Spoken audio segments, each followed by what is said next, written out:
Hello, I'm Isaac Hayes III, founder and CEO of Fanbase. Listen to what I'm about to tell you.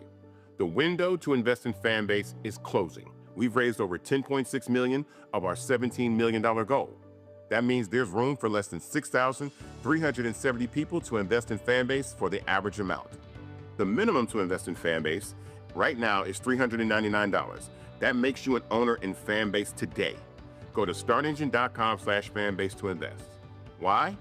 Because current social apps have taken advantage of users for far too long, with content suppression, shadow banning, harmful racist content, and no real tools for monetization and equity. Fanbase has over 1.4 million users and counting, allowing anyone to reach all their following and monetize their content from day one. Social media is the new TV, and whoever owns the apps that distribute that content have the opportunity to own potential billion-dollar companies. While big platforms with uncertain futures are failing to serve their users, Fanbase is stepping up to fill the gap. Don't wait until it's too late. Invest now, invest for yourself and your future. Go to startengine.com/fanbase and own the next generation of social media.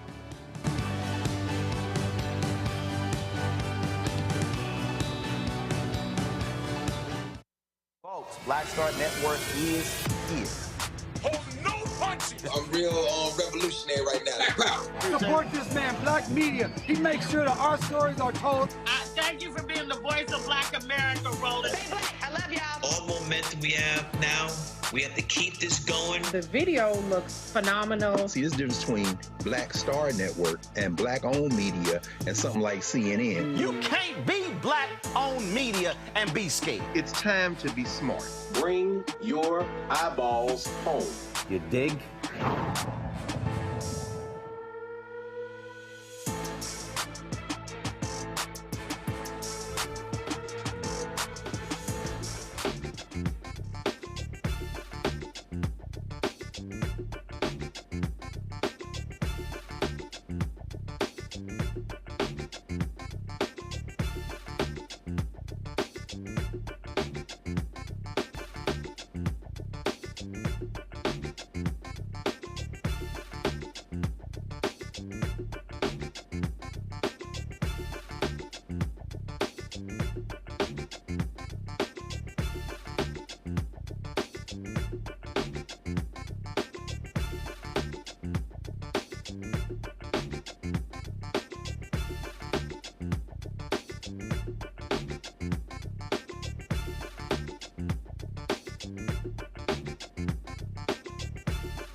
What's up, folks? Today is Friday, May 30th, 2025. Coming up on Roland Martin Unfiltered, streaming live with the Black Star Network. A deadly shooting on South Carolina's Ocean Boulevard leaves 11 people injured, including teens, and one person dead. Community leaders question whether the dead suspect shot the 11 people before police killed him. Tonight, we'll talk with an activist who is demanding answers. The twice-impeached, criminally convicted felon-in-chief Donald Trump moves to end a program that's helped black business entrepreneurs and others for a very long time. This $37 billion program under the Department of Transportation is in trouble because Trump's white nationalists say, oh, it discriminates against the people that get 90% of the federal contracts. Really? Is that what we're doing? Also, on today's show, young black conservative who came on my show a couple of years ago, building a school in Georgia, he's now mad and upset that a job program in his Georgia town has now been wiped out. He's demanding local and state leaders replace the money to save the jobs, and he's demanding that if they don't do it, we get new leadership. But he was the same one who was skinned and grinning at Trump's Black History Month reception. Guess who cut the money? Donald Trump. Oh, y'all know I got a few words to say about this. Also, what are the future of charter schools in this country? The Trump folks are very supportive of it. You got school choice passed in Texas, which really is a scam. We're going to talk, though, about this from an African-American point of view with the CEO of the National Charter Collaborative. So we look forward to that in our Education Matters segment. And I told y'all, I was watching the History Channel. They were talking about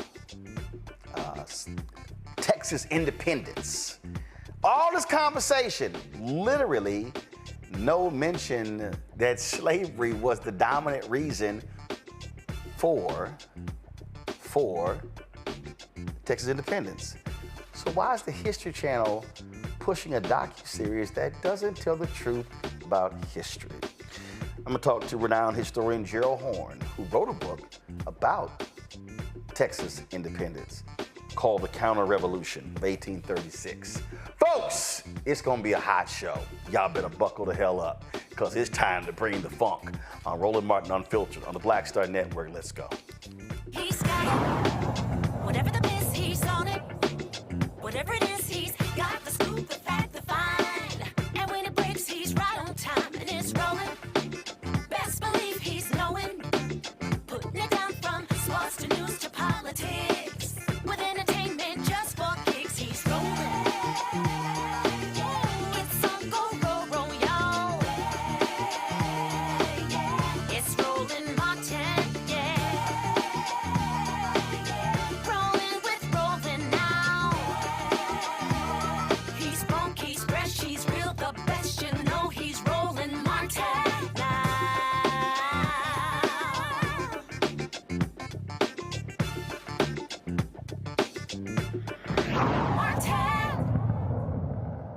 Weeks after a chaotic night erupted in gunfire along Myrtle Beach's busiest strip, leaving one person dead, 11 injured, a shaken community continues to demand answers like whose bullet injured several people, the suspect or the cops.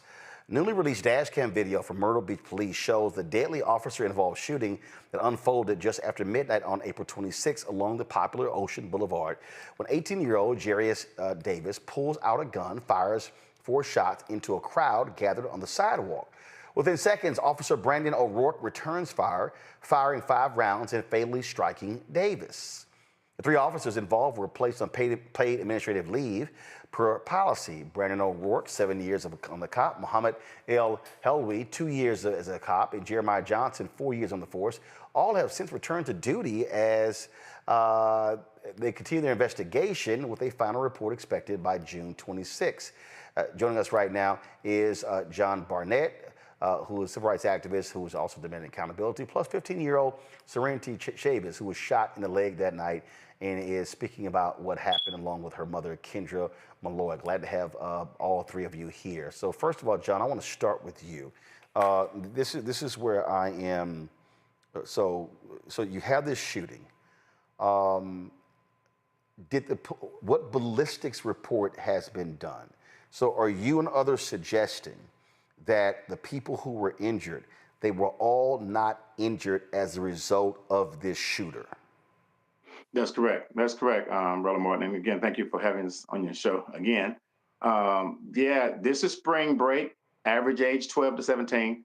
Apparently, 18-year-old had some beef or some words with some other young Afro-American males, and he pulled out his gun. Police stated that he began to shoot. There was 2 or 3 officers behind him, and they began to shoot at him. And unfortunately, 11 people were shot. My law office, Hunter and Everett in Charlotte, I'm not a lawyer, I'm an activist, they accepted 3 of the cases. So there were multiple people shot. Serenity is one. She's 15 years old. She now is in a wheelchair.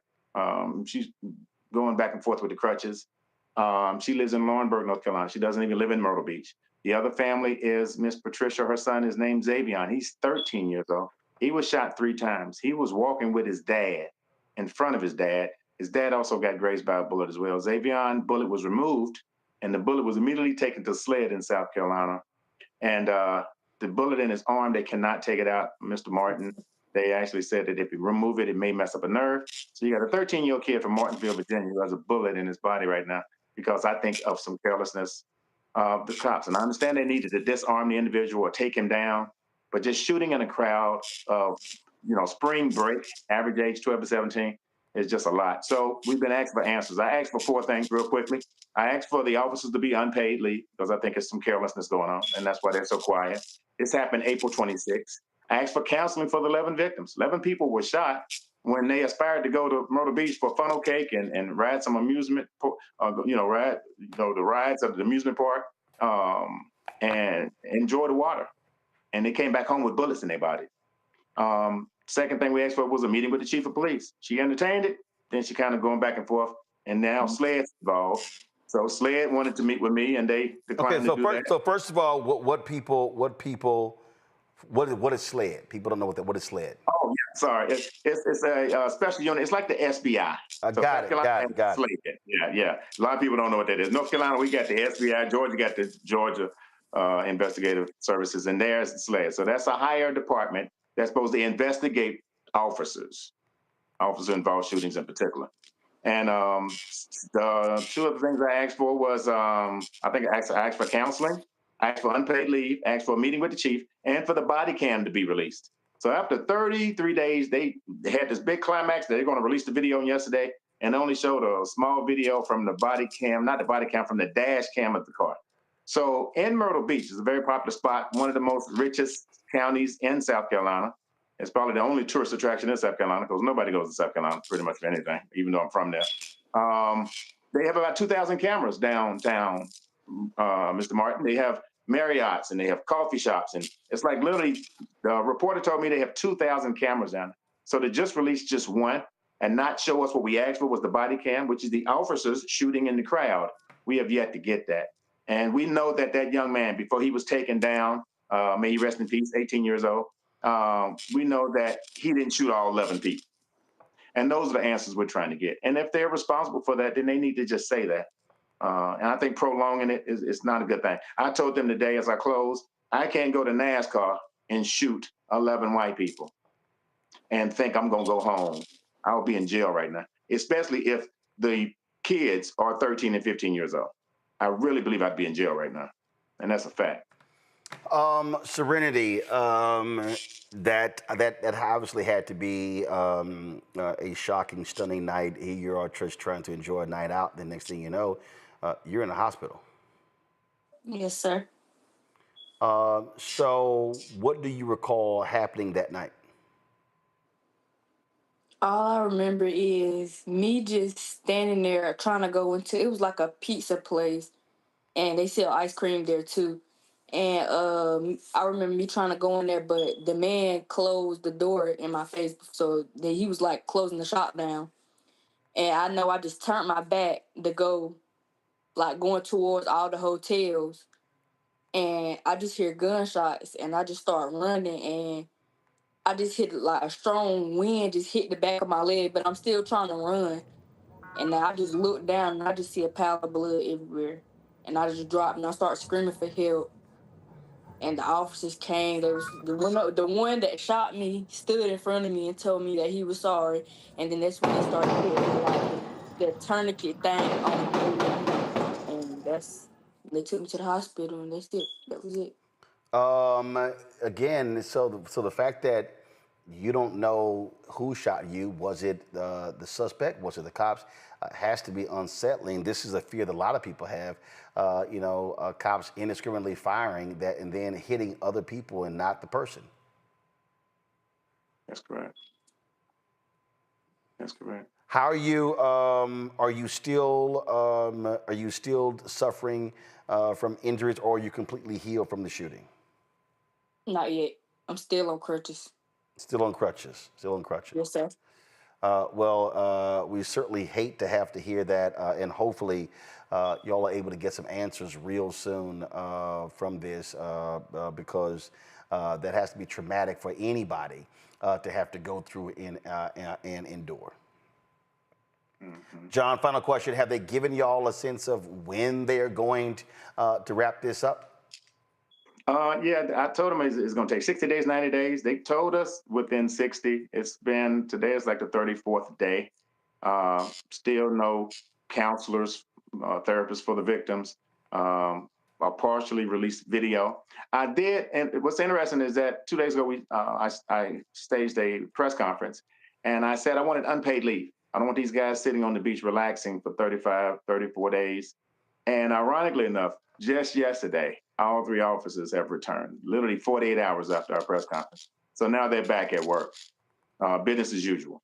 And so we're going to, stay on their backs and get some answers. But hopefully within the next 30 days, we should have something. But in the process of that, Trinity has to go, graduate with crutches. Xavion is in Martinsville, Virginia. He's got a bullet in his body. These kids got to graduate. And one of them that's very sad, I've been in conversation with one mother named Christy, I believe her name is, and she said her son was shot and he had a full scholarship. I think he was shot in his side. So it's very, very traumatic experience for all of them. Something they'll never forget. Indeed, indeed. All right, folks, we certainly appreciate it. And let us know what happens next. Sure will. Thank you. And Mr. Martin, I want to let you know, I'm enjoying your book that you autographed for us. So I want to make sure I tell you that. I'm enjoying your book. I certainly appreciate that. Thanks a bunch. All right, thank you. Have a great day. Folks, let's talk about a case out of North Carolina. Attorney Ben Crump, Bakari Sellers, and others involved with that, where you had a black man who was shot and killed, Tyrone Mason. He died in a car crash. Now, what's crazy is that the DA is not trying to bring charges against the officers. And so this is a story right here that is from the Spectrum Local News. Go to my iPad. And so it says that Mason's mother and others gathered, this took place yesterday. They gathered there. They want justice. The investigation revealed that 2 Highway Patrol state troopers lied about some of the circumstances involving the chase and the deadly crash. The DA decided not to charge the 2 troopers. They are on administrative leave. But here's what's crazy. First of all, again, it says here, Freeman decided not to charge the 2 troopers who remain on administrative leave while the investigation is ongoing and dropped more than 100 cases involving them. That's weird. Crump and Sellers are calling for the firing of the 2 officers. And again, this man died October 7th in a single car wreck. What's crazy is that the officers were caught on camera trying to figure out how to lie about it. It says here, Macario called in the crash after he said he drove up on it, but investigators found that Macario initially was not truthful with responding officers. They said Macario had tried to pull Mason over for speeding, but Mason accelerated and fled. Macario initially gave chase, but then gave up pursuit. They said Macario's supervisor, Morrison, advised Macario not to tell officers that he had tried to pull Mason over, saying the crash, quote, sounds like Raleigh's problem. Last Friday, some body camera video was released that shows Macario talking to Raleigh police about the crash and not revealing that he had been chasing Mason for speeding along Capitol Boulevard. Isn't that something? Folks, how many times have we seen this where cops will be sitting here lying, and then nothing happens? Michael Imhotep joins us, host African History Network show out of Detroit. Matt Manning, civil rights attorney out of Corpus Christi. And we also have Belinda Hale, actress and creator, Black Voices Heard Project out of LA. So this is the thing for me, Matt, that really pisses me off. And I'm just a firm believer in this. I don't care what anybody says. I do not care what the investigation is. I don't care if someone was injured, if it was a misdemeanor, if it was a felony, if someone was a shooting, car crash, someone dies. If a cop lies, I believe that should mean immediate and automatic termination. Yeah, but beyond that, I mean, look, they say the grand jury can indict a ham sandwich, right? It's very easy to get an indictment. And in fact, I met someone today who sat on a grand jury that I presented to. I didn't remember him from that context, but he mentioned to me he'd sat on the grand jury, meaning, people present to grand juries all the time, and they explain to them the way it works is the prosecutor goes in and the state is the only entity that has the right to present to the grand jurors. I tell you that because what I don't understand about this case is how they not only didn't terminate these guys, but how they didn't go in and charge them with the equivalent of, false statement to law enforcement, or it would be not really be perjury, most likely because it wasn't in the court context, but any kind of dishonesty crime. That's why you have these crimes on the books. And, what's interesting in this case is normally you see a prosecutor who's reticent to charge a police officer where they have used deadly force or they've used force, right? Because they always lean on the idea that it was quickly evolving. Maybe the officer had some reason that, he or she readily believed that somebody was facing them with force. This is not that circumstance. This is, if you tell the truth, you most likely just get in trouble for an internal policy violation where your police department says, we don't give chase, or we don't give chase after they reach a certain point, and then Raleigh takes over. And at best, at worst, really, what you're getting is you're getting disciplined for potentially not having followed your department policy. But instead, what you've done is lie. And I don't understand how this prosecutor is not getting a lot more flack, because this is the case where it is easiest to hold law enforcement accountable. It doesn't require you having some big political, profile and courage. It just requires you to say, you said X, and that's easily provable to not be true. And because you're law enforcement, we hold you to a higher standard. We're therefore going to charge you with false reports of law enforcement or obstruction of justice or something in that vein. So I think that's the real tragedy here. And dropping the charges, a lot of your viewers may not know this, but often when a police officer is found to be dishonest, the prosecutor will do that.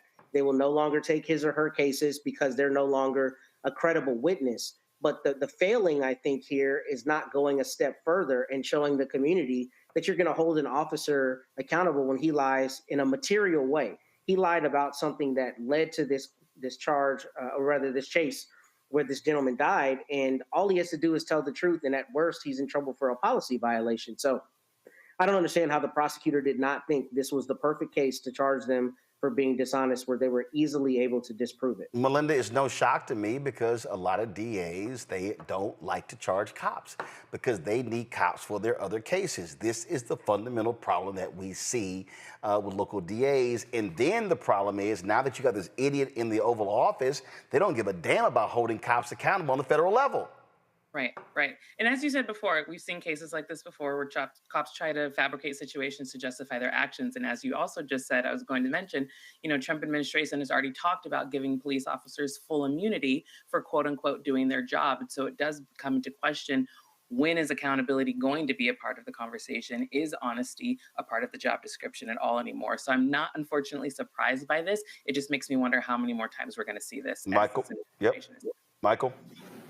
Yeah, this is a very disturbing case when you look at this. I looked at the article from Spectrum News. The 180 cases involving this officer Macario were dropped by the prosecutor. So that right there, that is another investigation should follow that. And then also his supervisor, from the same article, it said the supervisor, Macario's supervisor, advised Macario not to tell officers that he had tried to pull Mason over, saying the crash sounds like Riley's problem. So to me, that sounds like withholding evidence at the same time. Right. So this is mind-boggling, but I'm glad Benjamin Crump is on this case exposing this. And this is in the era of Trump saying he's going to unleash the police, which was a campaign promise. He said that in April 2024 in Wisconsin on the campaign trail.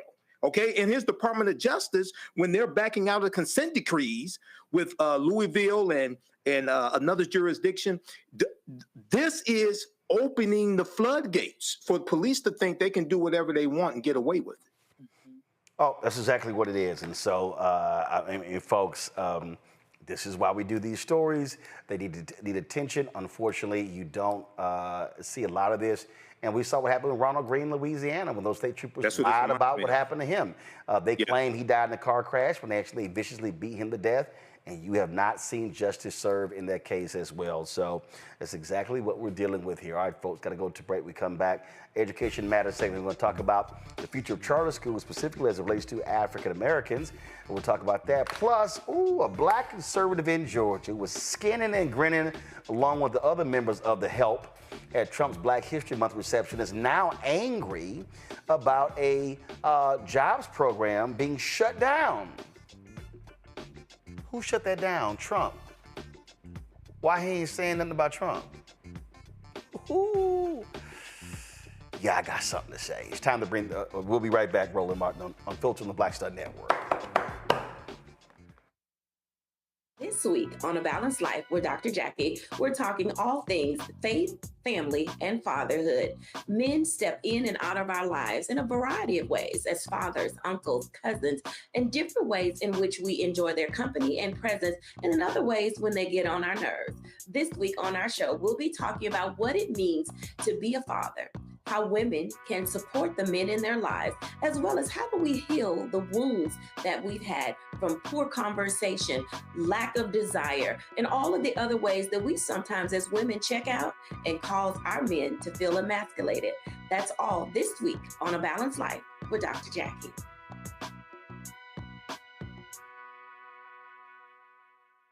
This is Tamala Mann. And this is David Mann. And you're watching Roland Martin Unfiltered.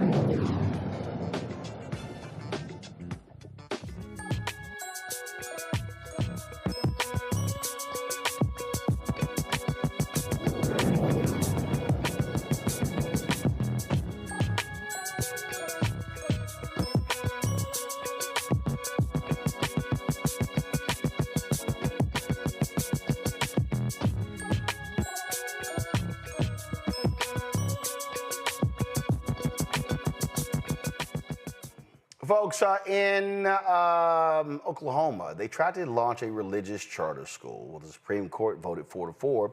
As a result, that cannot move forward. Justice Amy Coney Barrett recused herself because she had a close relationship with someone who was involved in that.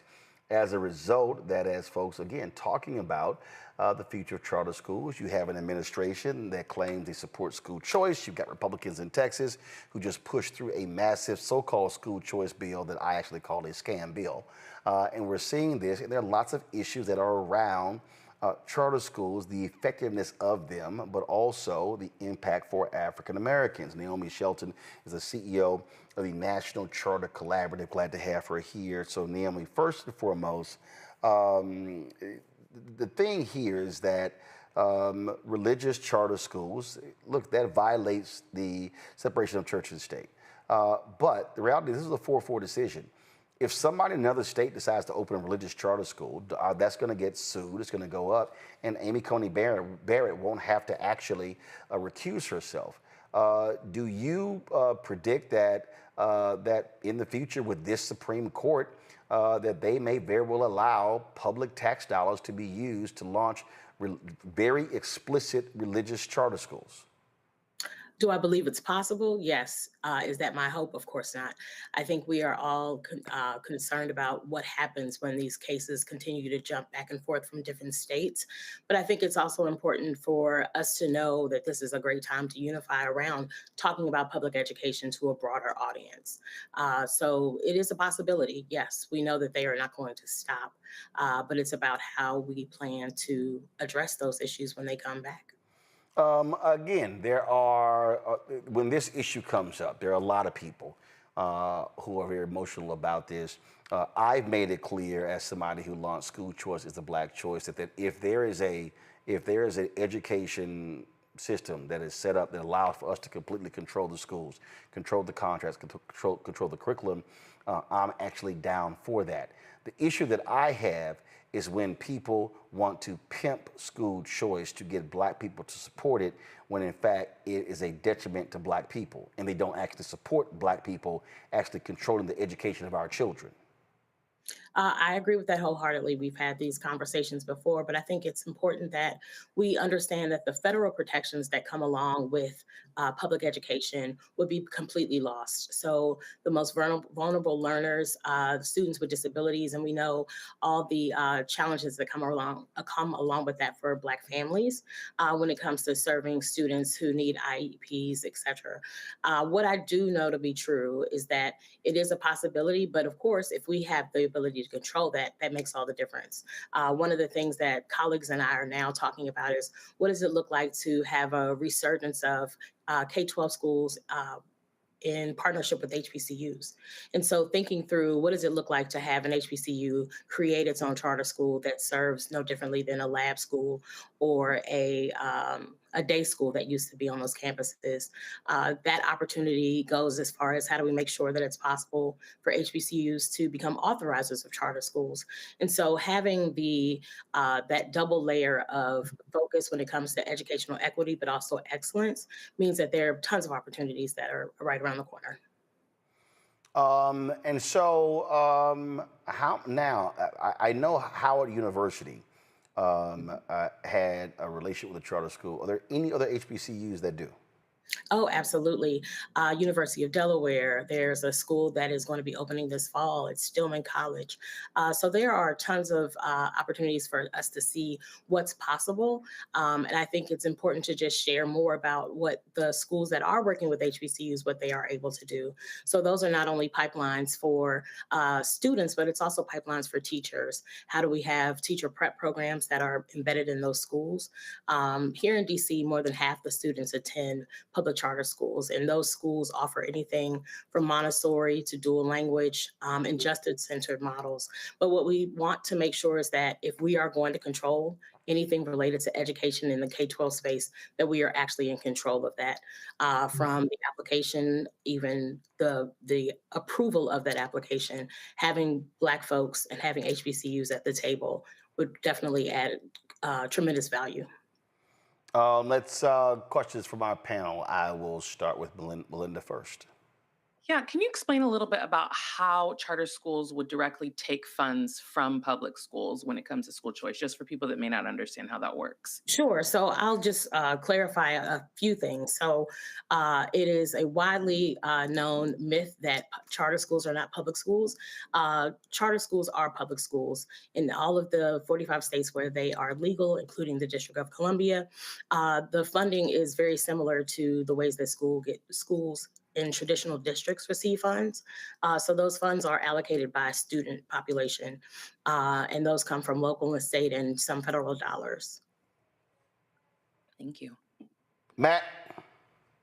Yeah, so my question is about the equity of opportunity to get into charter schools. So I know some schools have different lottery procedures or different procedures where the students are actually admitted. What are your thoughts about the current climate we're in and how that might affect Black access to charter schools?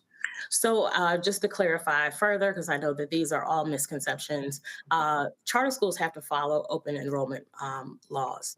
And so they can't turn students away based on test scores or background. They're free, public, and open to all. But we should also remember that there are schools that students and or parents would choose because of the curriculum that they offer, because of the special programs. And so having the ability to select those different public school options makes it easier for parents where charter schools are available to choose the programs that work best for their students. What I know for sure, and I can say this as a former authorizer here in the district, is that we hold people accountable. If you are excluding students because of disabilities, if there are issues around race and equity, those are things that either that school's direct board or the charter board or the authorizer in that jurisdiction can manage. Michael. All right, Naomi, can you explain the difference between charter schools and independent schools? The reason why I ask, here in Detroit in the late 80s, early 90s, we saw African-centered charter schools that were created, and a lot of them don't exist today. And you had this debate between whether we should do charter schools or independent schools. So, of course, with independent schools, that funding formula is very different. A lot of that is philanthropic dollars and other ways that they find funds, where traditional districts receive funds and public charter schools receive funds directly from the state and locale.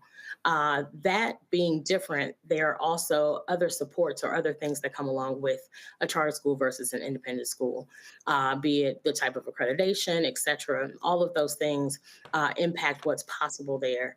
But when it comes to charter schools, what I have appreciated about this space is the ability to have folks dream up the possibilities. Like you said, having an Afro-centered school, having a social justice focused school, having a school that's thinking about the arts, humanities, those are things that we can build for ourselves. Okay, thank you. Are you seeing in this climate, are we seeing, I mean, obviously, when it comes to the notion of school choice, you have far more Republicans that are believing in that. But again, they want it for a different reason. For me, I believe many of them want it for white suburban parents. They want to open those floodgates for them to go to private schools. And we also know that those private schools, they're not increasing the seats. And so the people we know from Arizona, the people that have taken advantage of these programs are people who are already sending their kids to private school. But are you seeing African Americans see this as an opportunity for us to be able, like, if the system is going to get, if it's going to get put in place, are you seeing black folks say, okay, fine, now let's step in and let's control the education for our kids? So I would say yes. Alabama has a very excited community that is building and growing there. That groundswell around starting schools with HBCUs, but also watching other Black people create schools and be successful. I believe in the last 7 or 10 years that Alabama's had the law to approve charter schools. I would say more than 80% of those schools are homegrown and or founded by someone Black. So there's always an opportunity. People see the chance to do this. If they see someone do it successfully, that increases that chance. But what I do want to point out is that everything right now just feels like it's in limbo because of where the administration is. We received an increase in the charter school program, which is the federal funding that goes towards charter schools, their incubation, et cetera. But that money being on the table doesn't matter if it doesn't get to Black people because of whatever is happening at the state level. And of course, too, if people are saying, I'm nervous because of the political state in my hometown, if they're worried about what that looks like, not only the backlash and being aligned with the GOP, but also what people's perceptions are about the charter space. So it's almost like we're seeing a push and pull because of the current climate. But I know of at least 4 schools in the South that are in discussion and or planning to open in the South. The issue that I have with what's happening in Alabama is that the people who are in support of school choice and charters spent a lot of money trying to get that law changed, and then they left. They abandoned the state. And I've held town halls there. We held town halls in Montgomery, in Birmingham, in Selma. And again, the fact that that law has now been passed for several years and only 2 schools have been launched, that to me is a problem. And so are you seeing the charter school movement, these various funders, these organizations, are you seeing them put an emphasis on the state to be able to walk people through the process, be able to help them with their applications, help them with their curriculum and their governing, things along those lines? That to me, I saw that firsthand, and that actually pissed me off. No, so I want to clarify that Alabama now has, I believe, 18 schools, and that's just in that short window of time. What I am seeing is an interest from philanthropy. I know that I've been in conversations with some philanthropic partners that are putting money into this space, but also recognizing that there are other issues that we have to address in public education in terms of where NAEP scores were, et cetera.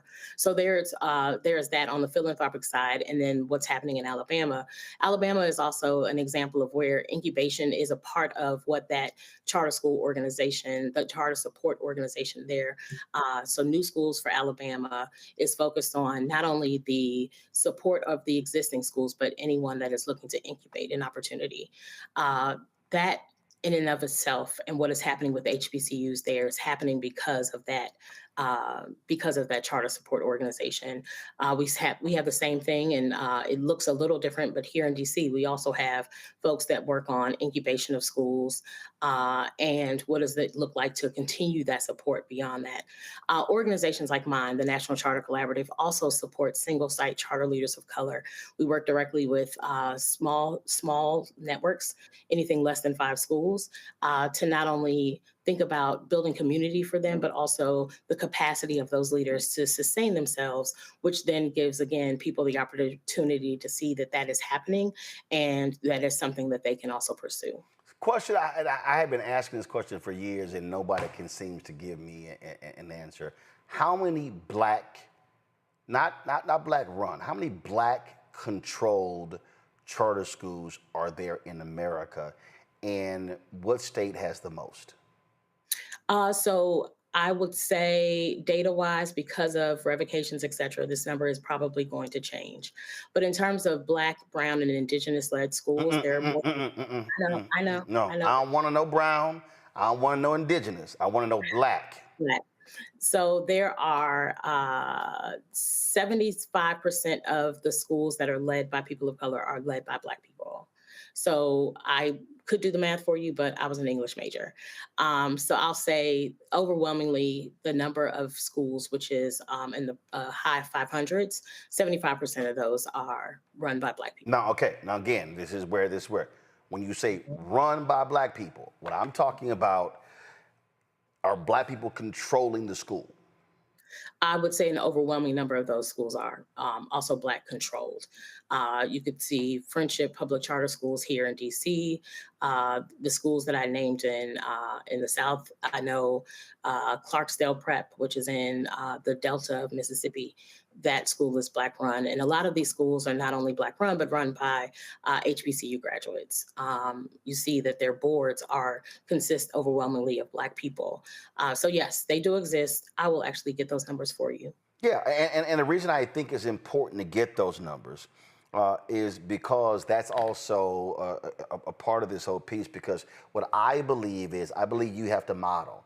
And so I have traveled this country dealing with this. I've been to Sacramento, I've been to Tulsa, I've been to Houston, been to Dallas, been to Alabama, we've been to Georgia, we've been to Philadelphia, we've been to Florida, we've been to all different places. Indianapolis. And Indianapolis. And the problem that I see, and I say this all the time, that one of the reasons charter schools fail is because they fail from the outset. They fail with weak governance, they fail with weak financial controls, they fail with weak curriculum, and they fail with weak leadership. And so I've always believed that what needs to happen is you need to have individual people and institutions that this is what they do. They know how to say from the outset, how do we ensure from the beginning that you have a strong program, a strong foundation to be able to build from, and then they need to be able to look to existing schools, high-performing schools, high-performing charter networks to know how to model. So if you're looking for a black male successful school, then I believe your organization will be able to say, okay, go here, here, here. And then also, when we talk about the funding issue, that's the issue for me, is that a lot of these funders want to keep funding high-performing schools, which I get. Well, the problem is a low-performing school never goes to a mid, and a mid never goes to a high because they're being starved financially. And so talk about that. What are you saying to funders, and let's be real clear, 99% are white, that look, if you truly believe in charter schools, then you have to put in the resources to get a school to go from low to mid and then mid to high. You can't just keep funding only the high-performing schools. So having been on multiple sides of this equation, so again, I was an authorizer here in DC. So of course was able to review applications, visit schools, talk to folks interested in developing schools. But there are a ton of things that are wrapped around that. I've also worked for a large charter network, one of the largest in the country. And one of the reasons that I do the work that I do now is because I had been at the authorizer seat to see what happens when you don't support schools, when schools don't have a strong start, and making sure that if they aren't able to get their feet under them, what organizations we need to connect them with? So my organization was founded in 2016 because of the very thing you're talking about. Disproportionately, Black schools and Brown-run schools are the ones that are closed. And usually those are schools that are single site or community-driven schools. So there are incubation programs, of course, but my organization also has a fellowship that allows for folks that are pretty much siloed in their city, state, or region, and connecting them with other leaders. So 9 other leaders, a total of 10 leaders, having the opportunity to share best practice, to do communities of practice, and think about what are the professional development needs that they have, and evolving that over time. We also do make those direct connections with schools because of the work I've done on the authorizer side and now on the support side, having folks reach out to me to say, hey, if you know of any Montessori schools, we'd love to get connected with them, making sure that the folks that are doing this work are doing it with not only fidelity, but also with the spirit of having a community-focused school. And I'd also like to say that in the case of what I say to funders, it is really focused on if we want to demonstrate that charter schools are a viable option for families, we have to make sure that we are supporting the ones that reflect the communities that they want to serve. I, time and time again, have those conversations, not only from the seat that I sit in now, having worked for a large network and been an authorizer, just thinking about what does it look like to make sure that the incubation that they receive has that extra layer of understanding of the community that's available to them. So oftentimes I'll have folks like the DC Alliance or the authorizer here have me talk to budding school leaders and talk to and have regular engagement with existing leaders to talk about where and how they can be helpful. Last point here, and that is, and I have been very vocal about this here, I believe that if you do good, then you continue to do good, and if you do bad, your ass gotta go. I have said to a room full of white charter folk at the National Charter Alliance National Convention that my greatest problem is that y'all don't call out trash as horrible charter schools that are doing a disservice. The kind of charter schools that are paying leaders $300,000, $400,000, $500,000, and they're only over 500, 1,000, 2,000 students, and how they are basically suffocating, scamming, and cheating these kids out of the money. And so how do you articulate that as well? Because, and I'm very clear, not all traditional schools need to stay open because they are cheating our kids out of education. And if there are horrible charter schools that are right now, they got to go. I've had that conversation with large operators, had that conversation several years ago when someone in Texas bought a jet, right? So being clear about what it is that we need to say cannot happen. which also goes back to the conversation around authorizing schools. So those authorizing bodies, those folks that are making decisions about who stays open and who closes, it means that they have to have people on those boards that understand the communities, understand what the needs are and what's not being met or what is being met. And so having Black people serve on charter school authorizing boards makes a huge difference in terms of like calling folks to the carpet. I myself have done that multiple times, and especially with larger operators who have not kept promises to community members, of course, students and families, but not stay true to their charter agreement. And so authorizers are the first line of defense for that. I always encourage people, if there's an option and an opportunity for you to serve on a board, please do so, be it the authorizing body or be it a school itself, because the flags go up in the school's board. That board of directors is responsible for any of the issues that happen there.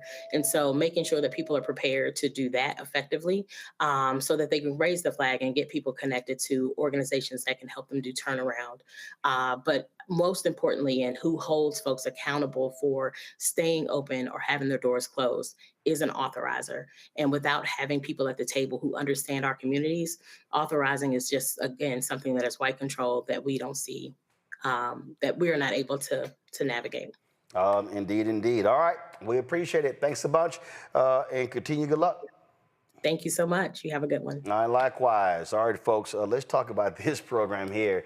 We always talk about the money, follow the money. Well, the Trump administration is moving to dismantle a landmark federal program that has supported minority and women-owned businesses for more than 4 decades. This could have major consequences for Black entrepreneurs and the people that work for them. The Department of Justice has filed a proposed settlement to end the $37 billion Disadvantaged Business Enterprise Program. It allocates at least 10% of federal transportation funding to firms owned by historically marginalized groups. The move comes after 2 white-owned Indiana construction companies sued the Department of Transportation in 2023, arguing that their DBE program was unconstitutional and amounted to discrimination against non-minority businesses. Now, mind you, 90% of the $700 billion in federal contract goes to white people. And of the minority and women business enterprises, white women get 78% of that. No shock, Donald Trump administration sided with the white plaintiffs, stating that the program's race and gender-based requirements, quote, can no longer pass constitutional scrutiny in light of recent Supreme Court decisions, which is actually bullshit. If a federal judge approves the settlement, the DBE program would be permanently dismantled, putting at risk the livelihoods of 49,000 minority and women-owned businesses that rely on these contracts to grow and compete in the $759 billion transportation sector. Matt, this is why this is bullshit. They are trying to take the Supreme Court decision regarding race and admissions applied to everything. That's bullshit, Matt. The Supreme Court is on record as laying out the parameters of affirmative action in contracting in previous decisions. So this college admissions ruling should have no bearing on the other programs, which the Supreme Court has already established precedent. Now, they can always overturn that precedent, but to say that the college admissions Supreme Court decision now impacts every other is a lie. Which is exactly why they're framing it this way, to try to extend or modify the law. There's a rule in the federal rules of civil procedure that says you can try to modify existing law in certain circumstances, and that's what they're trying to do. They're trying to engraft that upon any issue where there is a racial component to it, or they think there's an affirmative action component to it, and they're trying to take that logic and attack every single thing, a la Edward Bloom, which we know he's doing and others behind that movement are doing. And I have really 3 thoughts on this.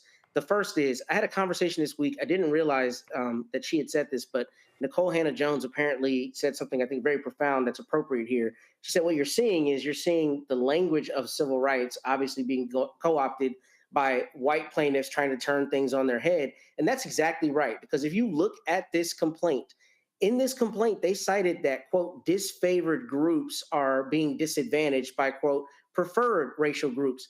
It's crazy that they would frame it that way because they're calling the white people here disfavored. But just like you said, the imbalance is so egregious. I mean, 90% of that $7 billion is going towards white firms, then it stands to reason that is de facto the favored group. So to use that language is to turn it on its head and to try to extend that law. But the other thing about it that's bogus is that the Trump administration is apparently on record in this court filing saying that this was patently unconstitutional. Now, Roland, every day of the week, they file some asinine lawsuit that is patently unconstitutional, or really, he files an executive order that on its face is unconstitutional. We're seeing the courts continue to say they're doing things unconstitutional, and they're talking out the other side of their head this time when they say that this is unconstitutional, and that's why they're ending the program. So there's not only cognitive dissonance, but there is flat out dishonesty because they choose to do things that are unconstitutional when it's ideologically consistent with what they want to do. And otherwise, they're trying to beat the drum the other way. And you cannot have that. Michael, you remember this bullshit right here? The Platinum Plan. Opportunity. By achieving historic employment levels for Black Americans as well as increasing access to capital for new businesses, Trump has been committed to ensuring all Black Americans can achieve the American dream. Remember, he claimed 3 million new jobs, creating 500,000 new Black-owned businesses, increased access to capital in Black communities by almost $500 billion, blah, blah, blah, blah, blah.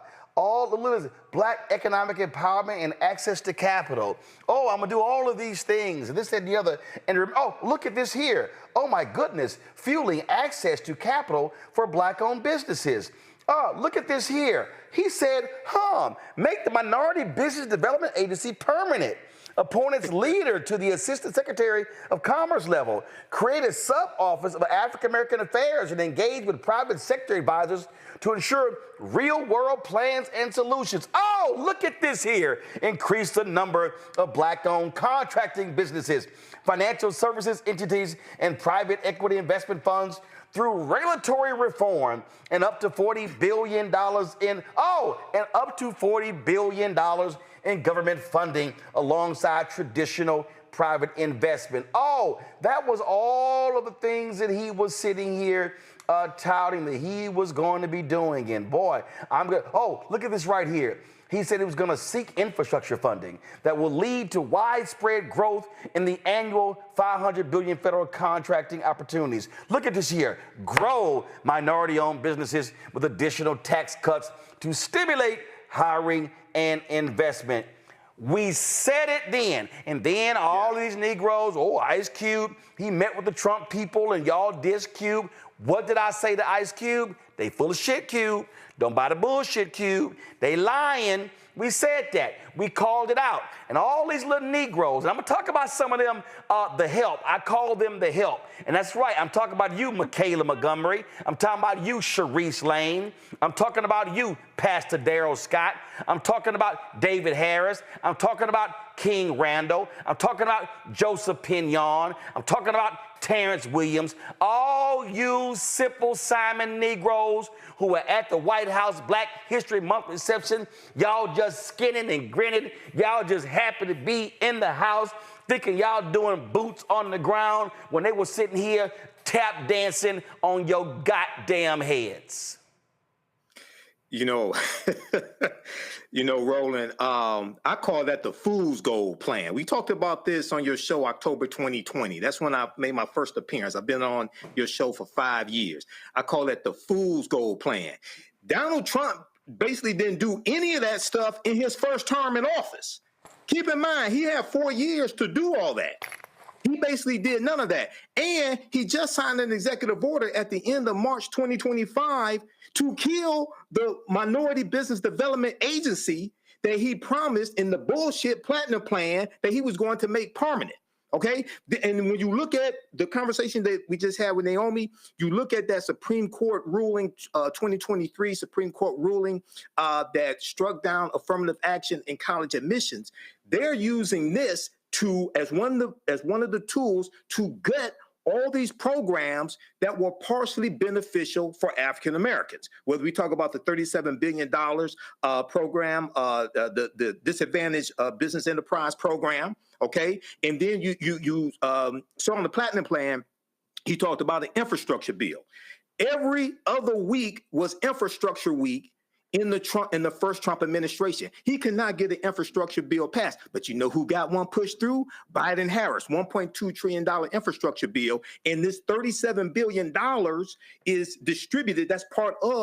It's distributed in that $1.2 trillion infrastructure bill. So when you go through, and I encourage all the people that you just named, Google, how have the policies of the Biden-Harris administration helped the Black community? One of the documents that comes up is about a 36-page document that takes you through all these. The fastest growth of Black-owned businesses in the last 30 years happened under the Biden-Harris administration. When you look at the also $10 billion in government contracts, okay, in 2023, $10 billion in government contracts went to African-American owned businesses. Now, even though that was only about 1.7% of all government contracts, that's a record amount. We didn't get that under the Trump administration. But see, again, their whole deal here, Melinda, is to shut it all down.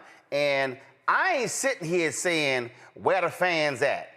I'm saying where the FBA at, where the B1 at, where all y'all Negroes. Come on, here's what I want to know. Philip Scott, Jason Black, come on. Vicky Dillon, Vicky Dillon, come on. What's the other boy with the little documentaries? I forgot his little name. All y'all, all them Negroes. Your vote ain't gonna do nothing. It ain't gonna do nothing. It ain't gonna achieve nothing. Really? And these are saying, hold up. Where your punk ass at, Boyce Watkins? All y'all ran y'all mouths. Y'all was shitting on Kamala, shitting on Biden. Y'all was sitting there, all of y'all nonsense. And we told y'all, voting has an impact. And then y'all run it. So I love the same Negroes. Yeah, I'm specifically, because see, normally I don't even say nothing about his sorry, trifling ass. But I'm going to go ahead and say it. All this bullshit, Boyce Watkins, after Trump inauguration, we need to focus on Black-owned businesses, building Black-owned businesses, supporting Black-owned businesses. Well, please tell me this. If your ass can't get access to federal contracts and your ass can't get state contracts, then they're going to target county contracts, then they're going to target city contracts and school district contracts. What your ass going to get?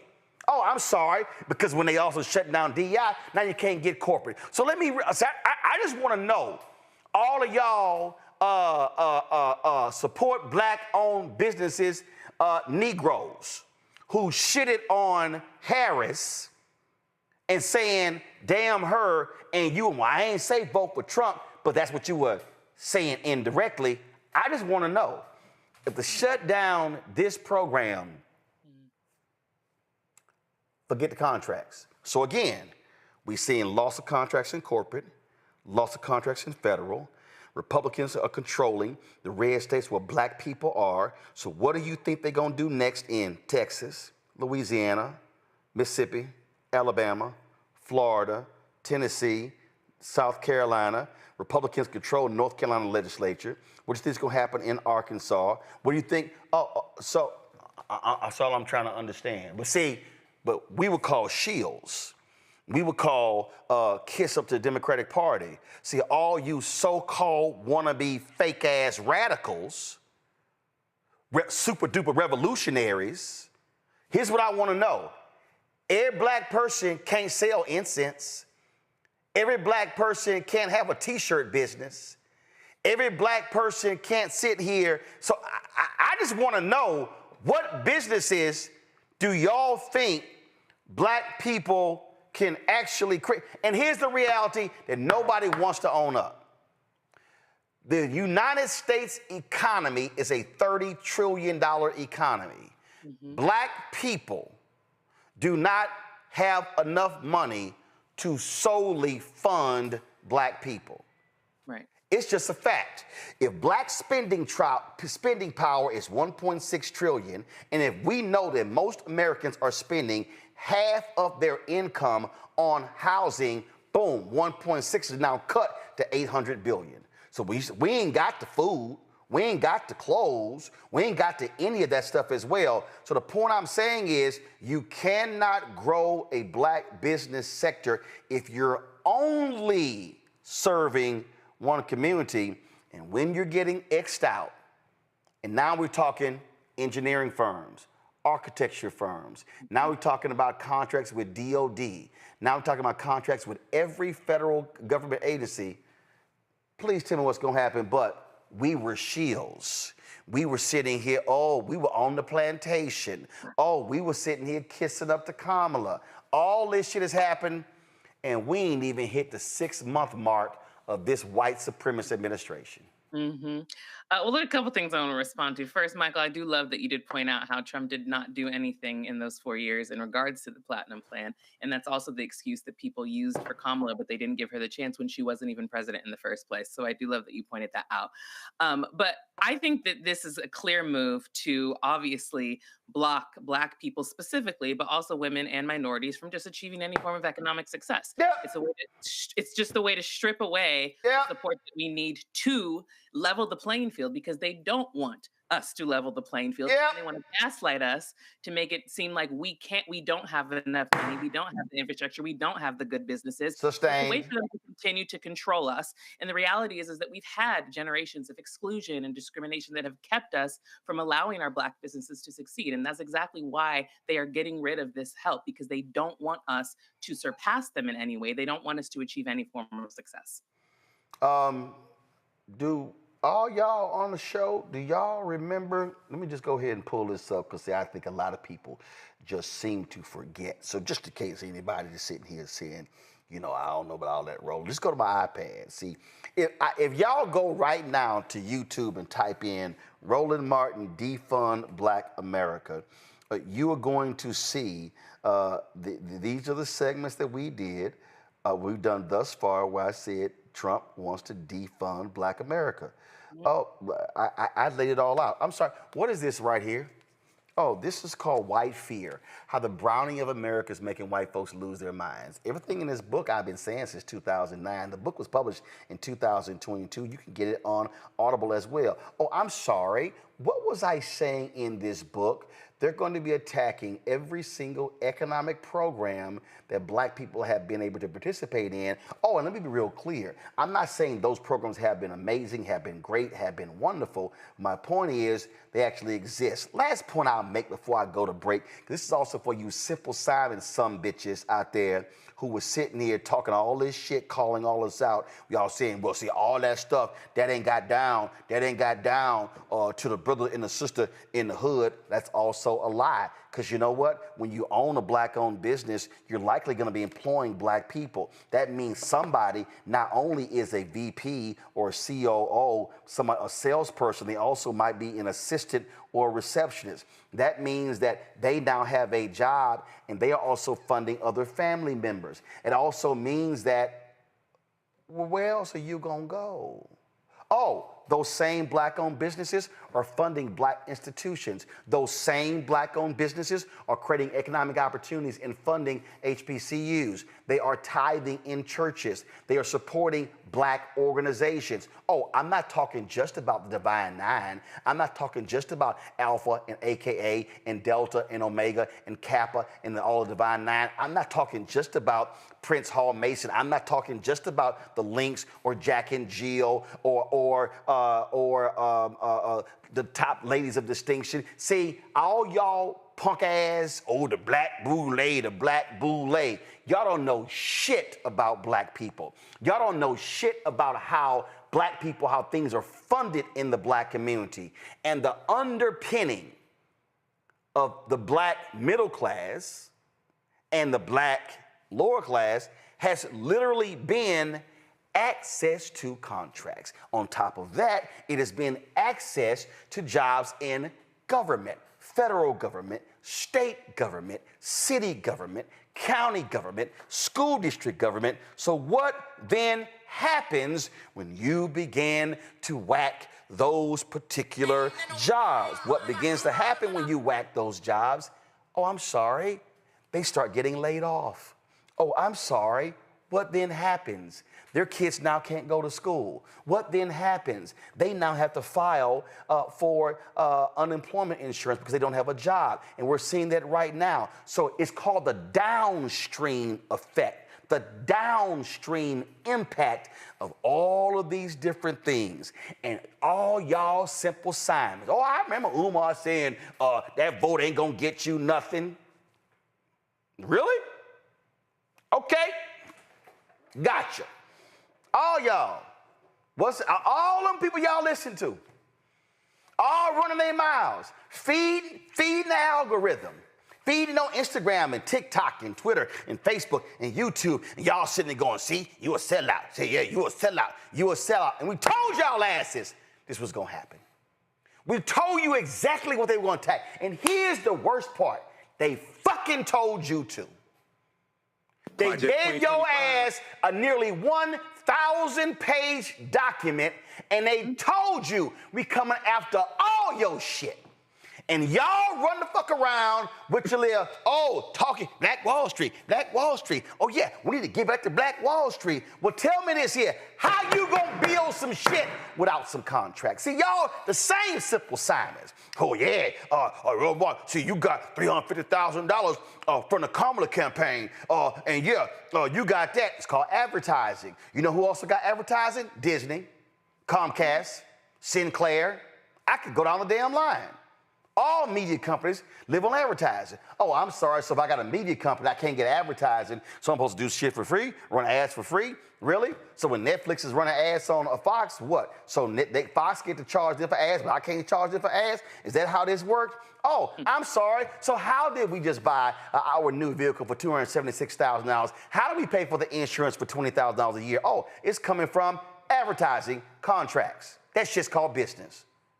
So can we just go ahead and cut to the chase? The real reason that people are talking all this shit, a bunch of them simple Simons, because they actually don't have businesses. They've been talking about opening schools now for a decade. See, I'm going there because, see, this is what happens when you listen to people who don't know shit they talking. I saw a video earlier, and a sister did, she just killed me with the video. She said, don't y'all notice? She said, very few people go from employee to entrepreneur. She said, your ass was never a middle manager. You ain't never seen a P&L statement. You ain't never seen a damn spreadsheet, but now you want to be an entrepreneur because you think a business card says CEO, and now you the boss, and now you running some shit. No, that ain't the case. Oh, I know somebody sitting there saying, damn, dog, you on one. Yeah, I'm on one because we told you, dumbasses, what was going to go down. We told you what they were doing. We told you that they were pissed with the advancements of Black America. We told you they did not like 2043 and the estimate saying America's going to be a nation majority people of color. We told y'all that. So that's why they hate the Haitians in Springfield. That's why they can't stand Black and brown immigrants coming into this country, because they like, nah, this our shit. We told y'all what the scene from the movie The Good Shepherd, when Matt Damon said, when Joe Pesci said, we got this and they got this. What y'all got? They said, we got the United States of America. The rest of y'all just visited. But a lot of y'all chose to listen to chaos agents who are grossly ill-informed. And what are they doing? They snatching it all. What did we just tell y'all? They want to permanently get rid of the Disadvantaged Business Enterprise Program. Yep. Do you now understand that you wiped that out? Now, please tell me how you gonna compete for contracts. You do know that under Trump, they rebundle contracts. So as opposed to having $10 million contracts, which you were then able to compete for, they said, no, make that $100 million contract. Now you can't compete. Oh, I'm sorry, where did that unbundling come from? Oh, that was from Maynard Jackson. That's from Atlanta. You know, the city where Black people were getting 0.0012% of all contracts. 1972, he became mayor in 1973. So what did he say? Let's unbundle contracts to allow an African American to become a prime contractor. What does that mean? Well, because the rules say, I cover city government, y'all cover county government. I saw how they actually wrote the rules of various proposals. Yes, I actually saw how they were written. And they would say, you cannot bid on a prime contract unless you have been a prime contractor. So therefore, if you are only a subcontractor, you never can bid on a prime contractor. Maynard Jackson in Atlanta, they changed that when they said, okay, we're gonna break the contracts up. You now can, we're gonna call them 10 prime contracts. You now can bid on a prime, and if you bid on a prime and win it one time, you now can compete for prime contracts in the future. But y'all keep listening to the Simple Simons who call us shields, who say we're the Boulevard, who say we talk down to regular ordinary people, and understand they literally have no idea what the hell they're talking about. And they got a lot of y'all fooled listening to them. And y'all just repeat phrases as if, and then you say, oh yeah, y'all are over there talking down to people. Okay, please by all means, tell me what's gonna happen when a $37 billion initiative is wiped out. Where you gonna go? That's why y'all gotta support this show. That's why y'all gotta watch this show. That's why y'all gotta not listen to folk who know what they're talking about. Because I'm telling y'all, and this is real simple. How many of these same shows talking about this very story? I'll wait. And what are they saying? I'll wait. They ain't saying nothing. They feeding you a bunch of bullshit. Now maybe you can subsist on bullshit, go right ahead. Because for me, last I checked, what you ingest is what you output. So therefore, if you ingest bullshit, you're going to output bullshit. Join our Breen and Funk fan club. We do this every single night. And it's this show and others, because this is about getting real information so you can understand that the attacks that are going on, and there is a clear and present danger, and that is a racist asshole who is sitting in 1600 Pennsylvania Avenue, who is causing massive destruction to not only present-day America, present-day Black America, but they simply want to provide more destruction for the next 50 to 100 years of Black America. We have to be armed with the information to know how to fight it. But if you don't even know how they're attacking you, you don't know how to respond to the attack. Cash App, use the Stripe QR code. You see it right here. Folks, click the Cash App button to continue to contribute. You want to send a check or money order, P.O. Box, make it payable to Roland Martin Unfiltered. P.O. Box 57196, Washington, D.C., 2003 7-0196. PayPal, R. Martin Unfiltered, Venmo, RM Unfiltered, Zelle, Roland at RolandSMartin.com, Roland at RolandMartinUnfiltered.com. When we come back, oh my God,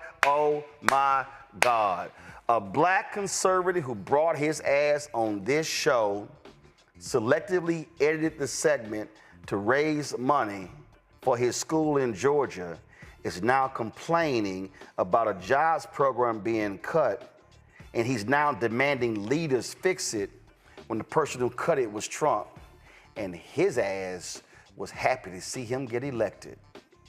Oh, I'm coming back with the CVS receipts for King Randall's ass. I'll be back. On the next Get Wealthy with me, Deborah Owens, have you ever had $1 million idea and wondered how to bring it to life? Well, it's all about turning problems into opportunities. On our next Get Wealthy, you'll learn of a woman who identified the overload bag syndrome, and now she's taking that money to the bank through global sales in major department stores. And I was just struggling with 2 or 3 bags on the train. And I looked around on the train and I said, you know what? There are a lot of women that are carrying two or 3 bags. That's right here on Get Wealthy, only on Black Star Network.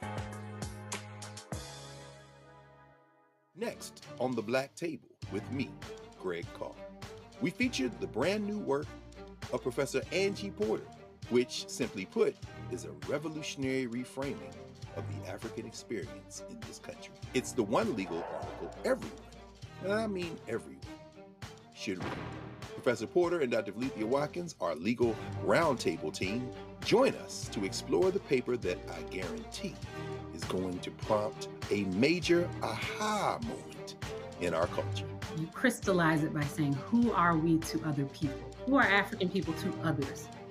Governance is our thing. Who are we to each other? The structures we create for ourselves, how we order the universe as African people. That's next on The Black Table, here on the Black Star Network.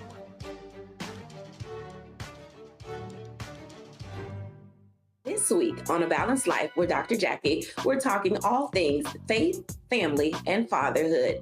Men step in and out of our lives in a variety of ways as fathers, uncles, cousins, and different ways in which we enjoy their company and presence, and in other ways when they get on our nerves. This week on our show, we'll be talking about what it means to be a father, how women can support the men in their lives, as well as how do we heal the wounds that we've had from poor conversation, lack of desire, and all of the other ways that we sometimes as women check out and cause our men to feel emasculated. That's all this week on A Balanced Life with Dr. Jackie.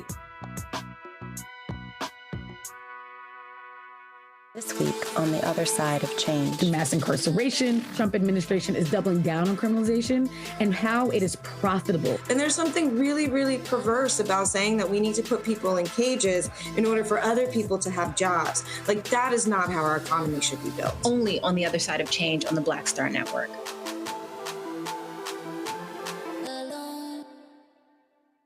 Hey, this is Motown recording artist Kim. You are watching Roland Martin Unfiltered. That boy, he always unfiltered though. I ain't never known him to be filtered. Is there another way to experience Roland Martin than to be unfiltered? Of course he's unfiltered. Would you expect anything less? Watch what happens next.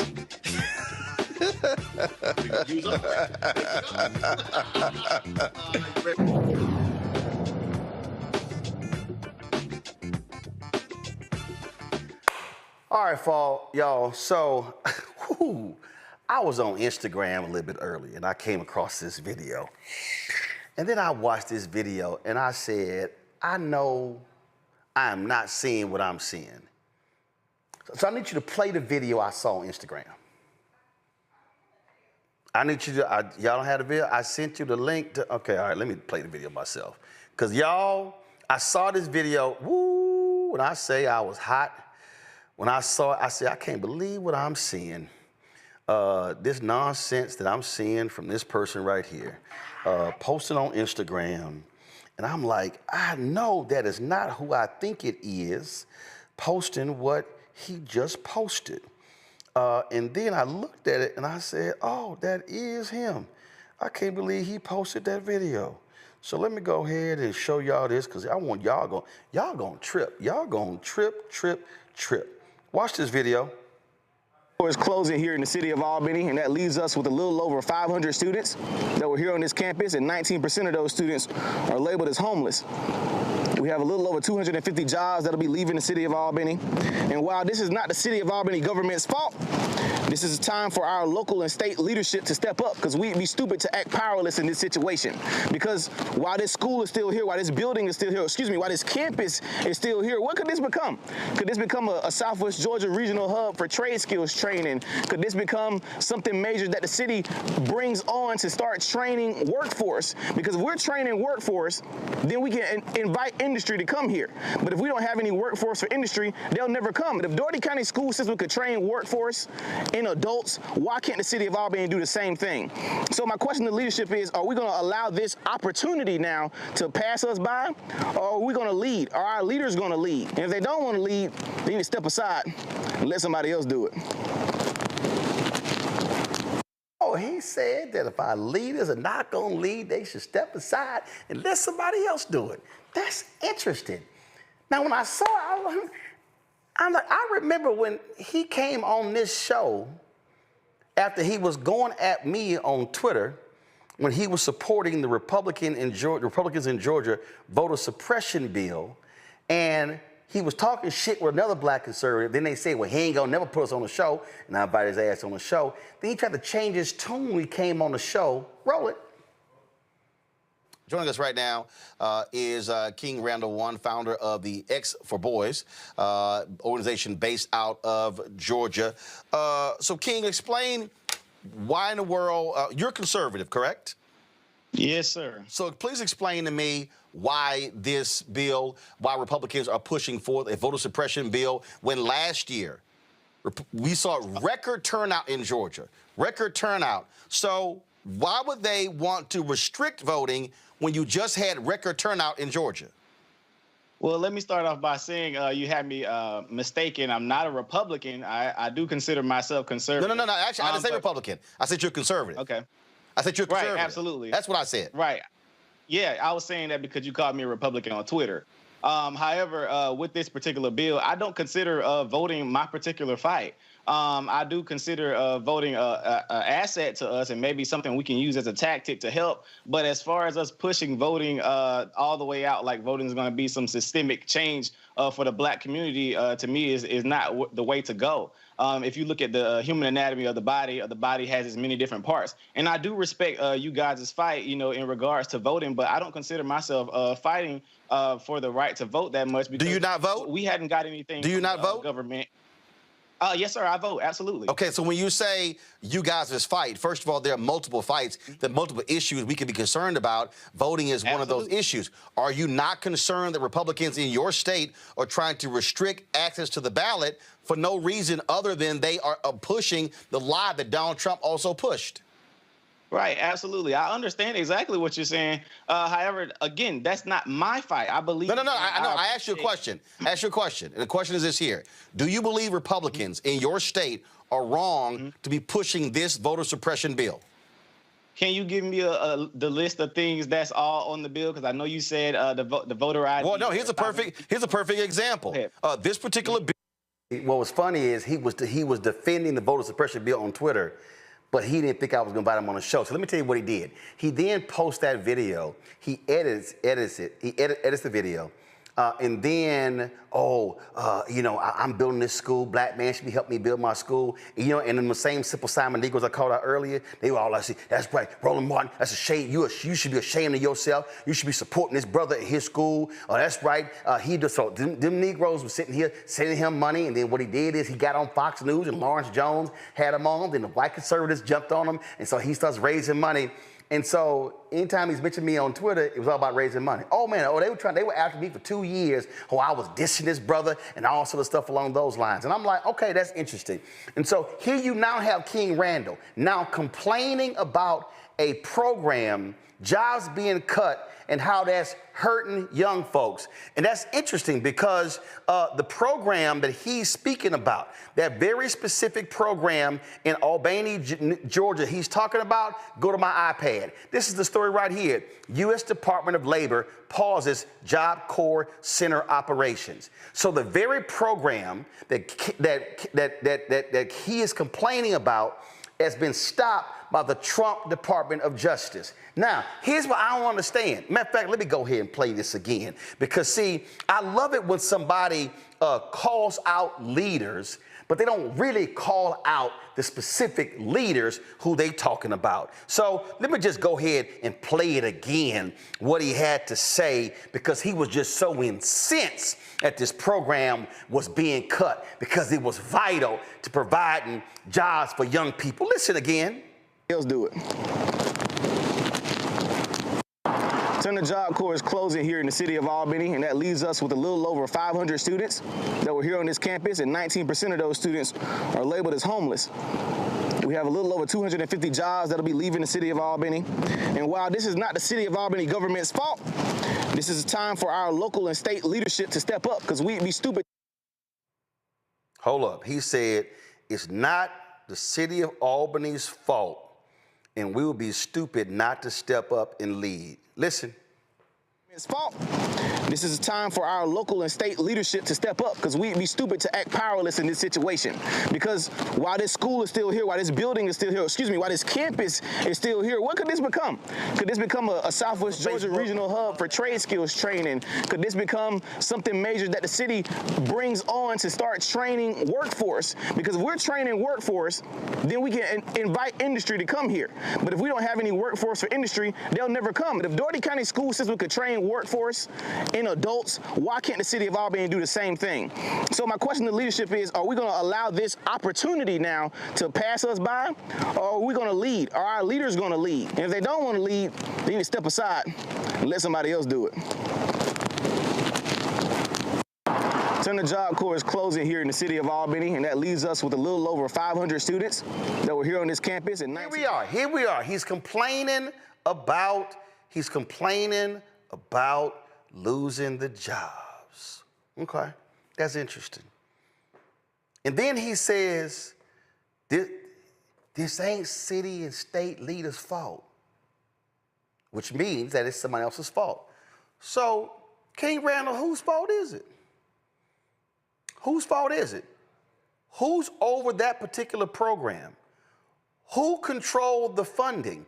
Who made the decision to shut that particular program down? I would like to know that.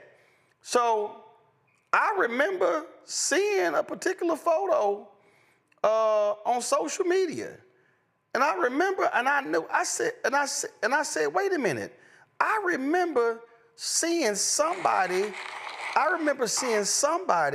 at the White House Christmas party. Go to my iPad. I'm sorry, is that King Randall? It says new emerging king. Oh, I'm sorry. Maybe y'all say, well, that's just a photo. Well, there was another black conservative who posted a video. Can y'all roll that video, please?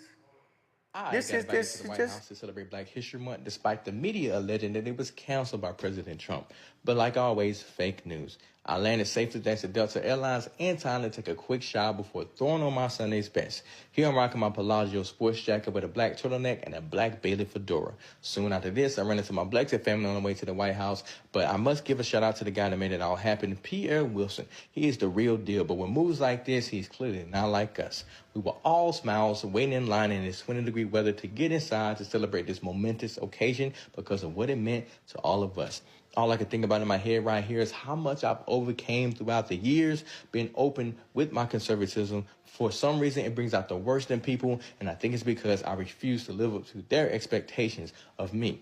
While I was in the White House, I wasn't quite sure how much I could record, but the security guard reassured me that we had free reign to capture whatever we wanted, so I took full advantage. While I was in the restroom, though, I noticed these napkins with the presidential seal on them, and it almost felt disrespectful to use it and toss it straight into the trash can. They rolled out the red carpet for everyone. We were dressed to the nine, looking good, smelling good, eating good, drinking good, and sounding good. See, the Marine band that was in charge of the music understood the assignment. They were playing everything from Earth, Wind, and Fire all the way down to Sam Cooke, making this a magical time. Everything opened up by a classical version of America the Beautiful, set in the atmosphere. And it was great to be surrounded by so many of my favorite people: Michaela Montgomery, David Harris Jr., Terrence K. Williams. Go back.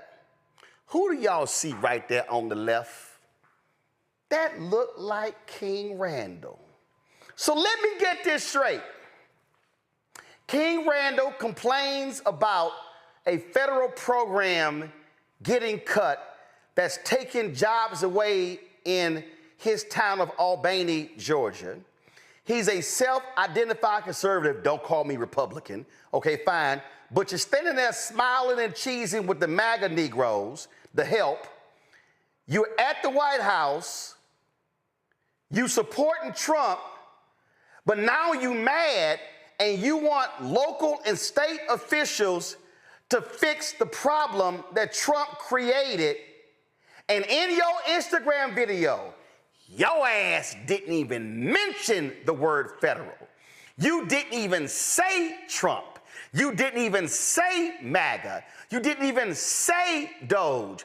Now you want folks to step up and fix the problem. What I've been telling y'all? I've been telling y'all the help.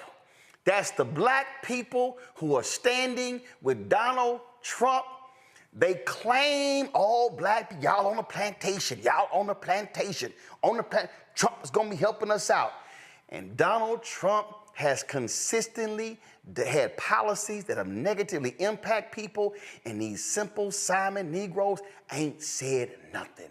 Daryl Scott ain't said nothing. Sharice Lane ain't said nothing. Michaela ain't said nothing. Angela Stanton King ain't said nothing. We can go. Joseph Pinion ain't said nothing. Terrence Williams ain't said nothing. David Harris Jr. ain't said nothing. Byron Donalds ain't said nothing. Tim Scott ain't said nothing. Wesley Hunt ain't said nothing.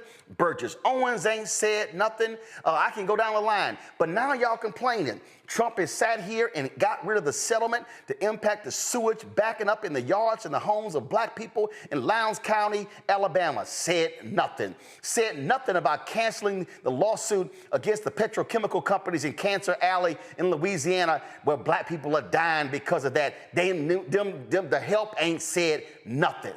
So now you want us. Now you want to call on folks to stand up and fix the program. Come on, King Randall. You're supposed to be big and bold. You're supposed to be a big man on campus. Why is it you won't even say Donald Trump? You won't even say MAGA. You know why? Because y'all scared of your daddy. Because y'all scared he not going to invite y'all back to the White House. And see, y'all love talking about, but y'all won't say nothing. Oh, trust me, I lit Obama up on several different things. I did the same thing with Biden. See, I believe in accountability. I don't just sit here and say one thing, but see, they real quiet. All this stuff that's negatively impacted black people, all of them are quiet. They ain't saying nothing. Not a word. So come on, Randall. I dare you, Randall. I dare you to call your boy Lawrence B. Jones at Fox News, who's now on the morning couch, and say, Lawrence, can I please come on to make a personal appeal to Trump to restore the programming for this, the funding for this program so we don't lose these jobs? I don't think that's going to happen, because you know why? Because, see, Lawrence B. Jones ain't trying to be on the bad side of Donald Trump, because they all trying to kiss that orange MAGA ass.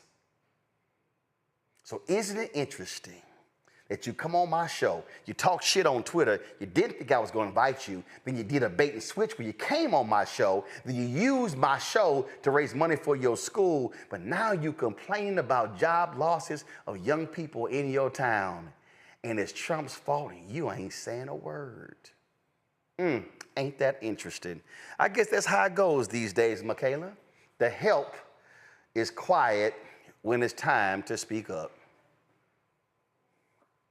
I mean, that's why I wonder why. Melinda, I'm sorry. Go ahead. It's okay. It's okay. You were going off about Michaela. You're living rent-free in your head. You're upset. I get it. But no, I just think it's funny that people like us are apparently on the plantation, but we're not afraid to actually criticize our party or people that we vote for, but they will not say anything about Trump when it is explicitly his fault. I just looked it up. It's the Department of Labor, and it's about his budget. That's why they cut the Job Corps program. So it is directly a result of him voting for Trump, and he doesn't want to have to reconcile with the fact that he was a part of the problem that made this happen. No, Michael. Well, Roland, we tried to tell him, and how many times have I talked about this document on your show before? Okay, this deals with the policies of the Biden-Harris administration that help black people. The Biden-Harris administration advances equity, opportunity for black Americans and communities across the country. Okay, this documents that. And right now, Donald Trump is wiping out the advancement that African Americans have made going back to the 1960s. On day one, he revoked Executive Order 11246, which was affirmative action. On day one, he revoked Executive Order 11985, which Biden signed on his first day in office, which put in motion all this that happened because that executive order dealt with equity and that immensely helped African Americans. So yes, it's good to have an independent school. We've been doing that for decades, independent schools, but we have to understand how politics impacts every aspect of your life, and your understanding of politics is directly related to your understanding of history. So there's a lot of people talking about politics that don't understand history. Matt?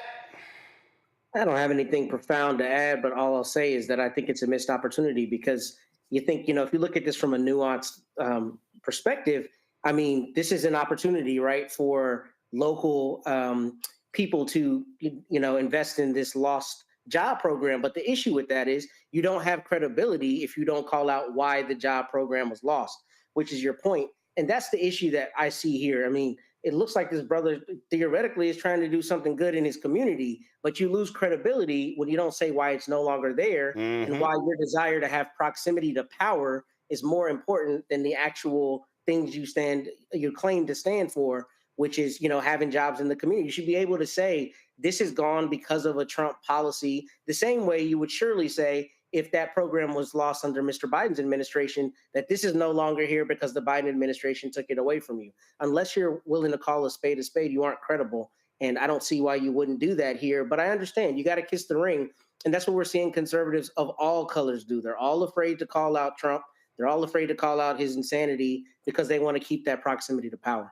And that's why y'all need to go ahead. Y'all got our T-shirt. That's why y'all need to get our new shirt. Hashtag We Tried to Tell You. FAFO 2025. That's why we got that shirt right there, because probably 2025, a bunch of y'all fucking around and y'all finding out real quick. All right.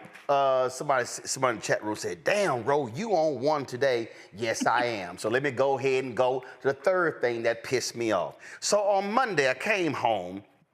Did I play golf?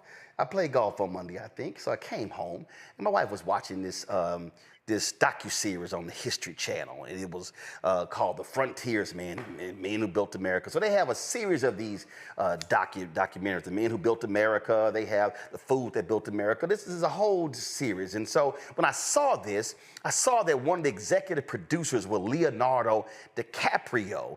And so I sit down and I happened to walk in as they were talking about how Davy Crockett and Andrew Jackson were at odds and how Davy Crockett lost his bid for Congress. And then they were talking about how that was a play on Davy Crockett, and then how Davy Crockett then moved to Texas and he was walking into a war raging in Texas. Roll this. As Crockett begins to settle in, he realizes Texas is on the verge of rebellion. After years of loose governance, Mexican President Santa Anna suddenly imposes new restrictions on settlers. Now, angry Texans... Santa Anna, he imposes new restrictions on settlers. Now, if you're watching, you will go, I'm curious, what are those new restrictions?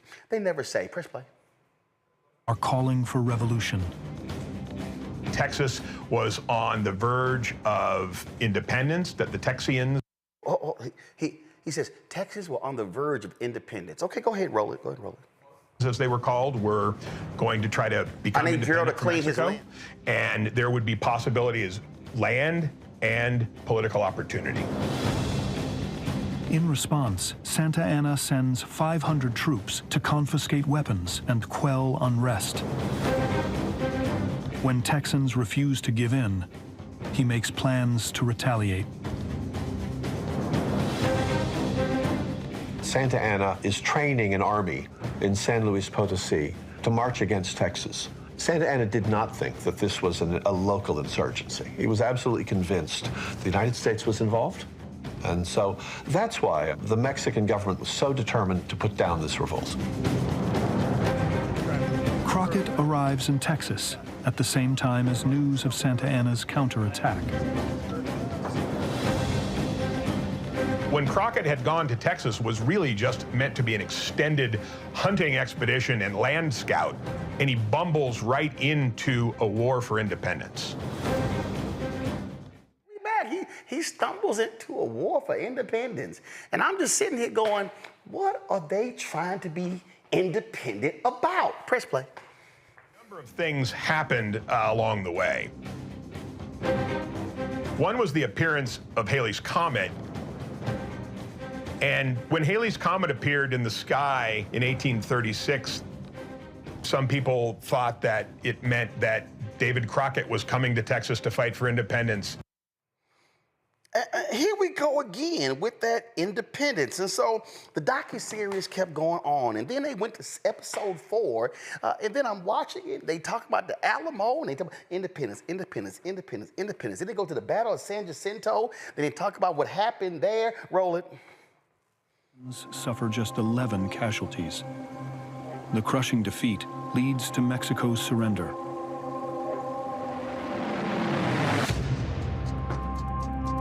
And Texas finally wins independence.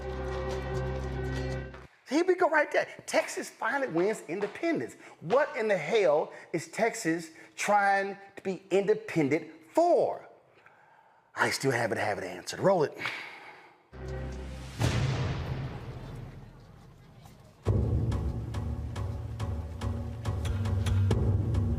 Back in Washington, D.C., Jackson welcomes the news. He's dreamed of Texas joining the U.S. for years, but the future of Texas is caught in the growing debate over slavery. Congress wasn't willing to go along with annexation because Texas would enter the Union with slavery. And the Oh my God! We finally hear the word slavery. Press play. The addition of Texas would tip the balance in the Senate in favor of the pro-slavery side. The result of this was that Texas remained in this limbo for almost a decade. See, the problem is, I think I know what the problem is. See, the problem is, I am the reason them plantation owners couldn't stand reading Negroes. I think that's the real problem. The real problem is I'm one of them Negroes who can read. And so I'm sitting here watching this docuseries, and I'm cussing the whole time because I have this. I have this book. And I've discussed this book on my show. I had an interview with the author. Actually, I got 2 copies of this book. And I'm watching, and I'm like, Leonardo DiCaprio, you really want your name on some lying shit, fake ass stuff?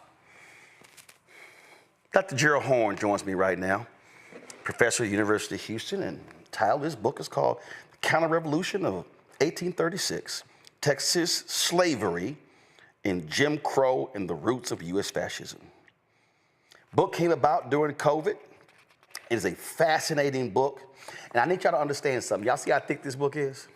I want y'all to see how thick this book is. I am a native Texan, born and raised in Houston, and every Texan is required to take 7th grade history. And that book is thicker than this book right here. And everything in this book was never in one of those history books I read growing up. Gerald, it pissed me off watching this series to listen to them go, independence, independence, independence. And not one time, Gerald, did they ever say what the hell they were trying to get away from Mexico for. Well, this is Trumpian history, to put it mildly. As you know more than most, when Texas seceded from Mexico and declared independence in 1836, a central reason was that Mexico, under a president of African descent, speaking of Vicente Guerrero, had moved to abolish slavery. Right. And the slave owners in Texas, including those who led the revolt, and speaking of Sam Houston, Stephen F. Austin et al., rather than acquiesce to slavery, they decided to start an independent country, the Republic of Texas, which, interestingly enough, after it came into independence, began to challenge the United States for leading the African slave trade. The Lone Star flag of Texas could be found off the coast of Angola in Southwest Africa, off the coast of Brazil, the major market off the coast of Cuba. Of course, if you look at your map, you'll see there's a straight shot from Galveston, Texas, the major slave trading port, to Cuba. And so that is what Mr. DiCaprio and his comrades neglected to note. And Gerald, you lay out in the book, the reason they hated Mexico so much, because there was literally another country that was an abolitionist country bordering the fledgling United States of America. Well, more than that, when Mexico comes into independence, it also allies with revolutionary Haiti. Abolitionist Haiti, as you know, came into independence as the first Black republic in 1804 and instantaneously began to put pressure on the slave trading powers, including the United States. And then when Texas seceded from Mexico, Haiti had reason to then put pressure on Texas in league with Mexico. And that too outraged the enslavers of Texas because they thought this was mighty audacious for the Black rulers of Mexico and Haiti to be aligning. And then, of course, they were plotting, speaking of Mexico and Haiti, to invade Spanish-ruled Cuba and liberate the Africans there from enslavement.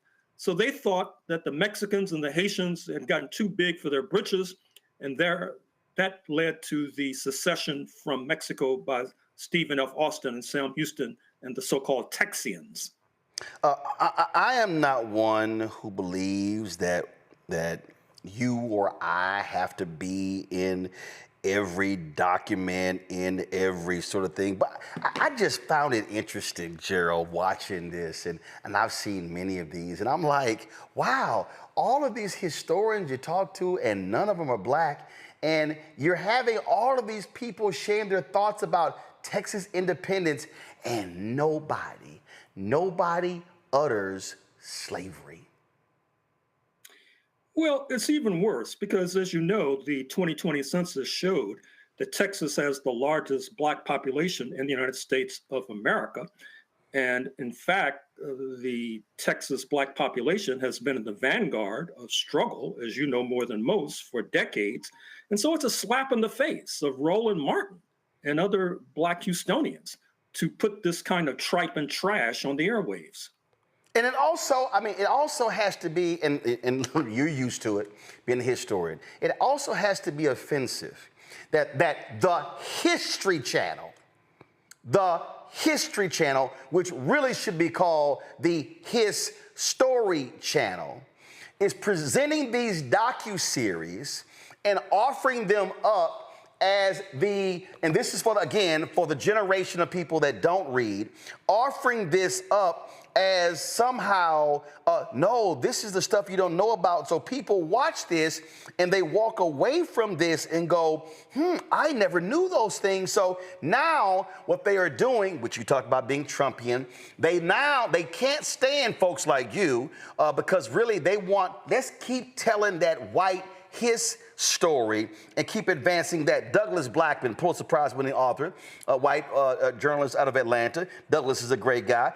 He was responding to my post because I put it on LinkedIn, which led to us booking you. He said, I haven't seen this series, but Roland Martin's anger and exasperation is dead on about how pop history and pop culture continue to, quote, teach millions of people versions of our history that are simply false, factually wrong, fabricated, empirically disproven. The most nauseating part is how these fictions and perversions of truth are now so often presented with the tools and forms of documentary film and published works that, quote, look authoritative and are effectively endorsed by legitimate networks and publishers we once might have trusted. Well, as you know, it's wholly consistent with the White House's attack on DEI, diversity, equity, inclusion, which is shorthand for attack on affirmative action, which is shorthand further for purging Black people from the historical landscape. It's consistent with the attempts to smother the Smithsonian's National African American Museum in Washington, D.C.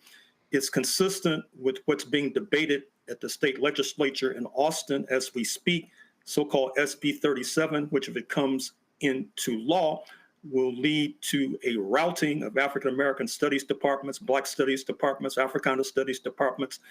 They're attempting to poison the minds of our youth to make them enlist willingly in the Trump crusade against Black people.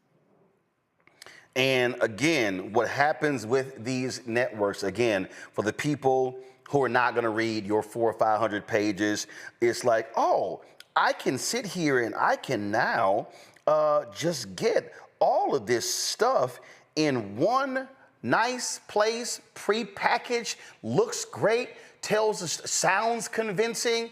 And what it is it is promoting a flat out lie. It is not being fully accurate. It is what this series is doing. It is portraying these white men, these frontiersmen, the ones who were rugged, who were fighting these savages, those Indians, who were just trying to get a land, and they were just trying to live the American dream. Never use the word stolen, never use the word genocide as you properly use when you describe, even in your introduction, that it was genocide that was being committed against Native Americans. Indeed. I've studied United States history from the Atlantic to the Pacific. And I must say that when you look at the history of Texas, what leaps out at you is the fighting spirit and the militancy of the indigenous, particularly the Comanches. And what's remarkable is that approximately 200 years ago, they were ruling Texas.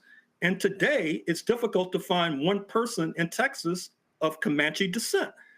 You would think that some might pose the question, what happened to the Comanches? What happened to the Apaches? What happened to these Native Americans who were ruling the plains not so long ago and now cannot be found? When I look at this here, when I look at, and let me pull this up because I'm going to go questions with my panel, so panel, y'all get ready.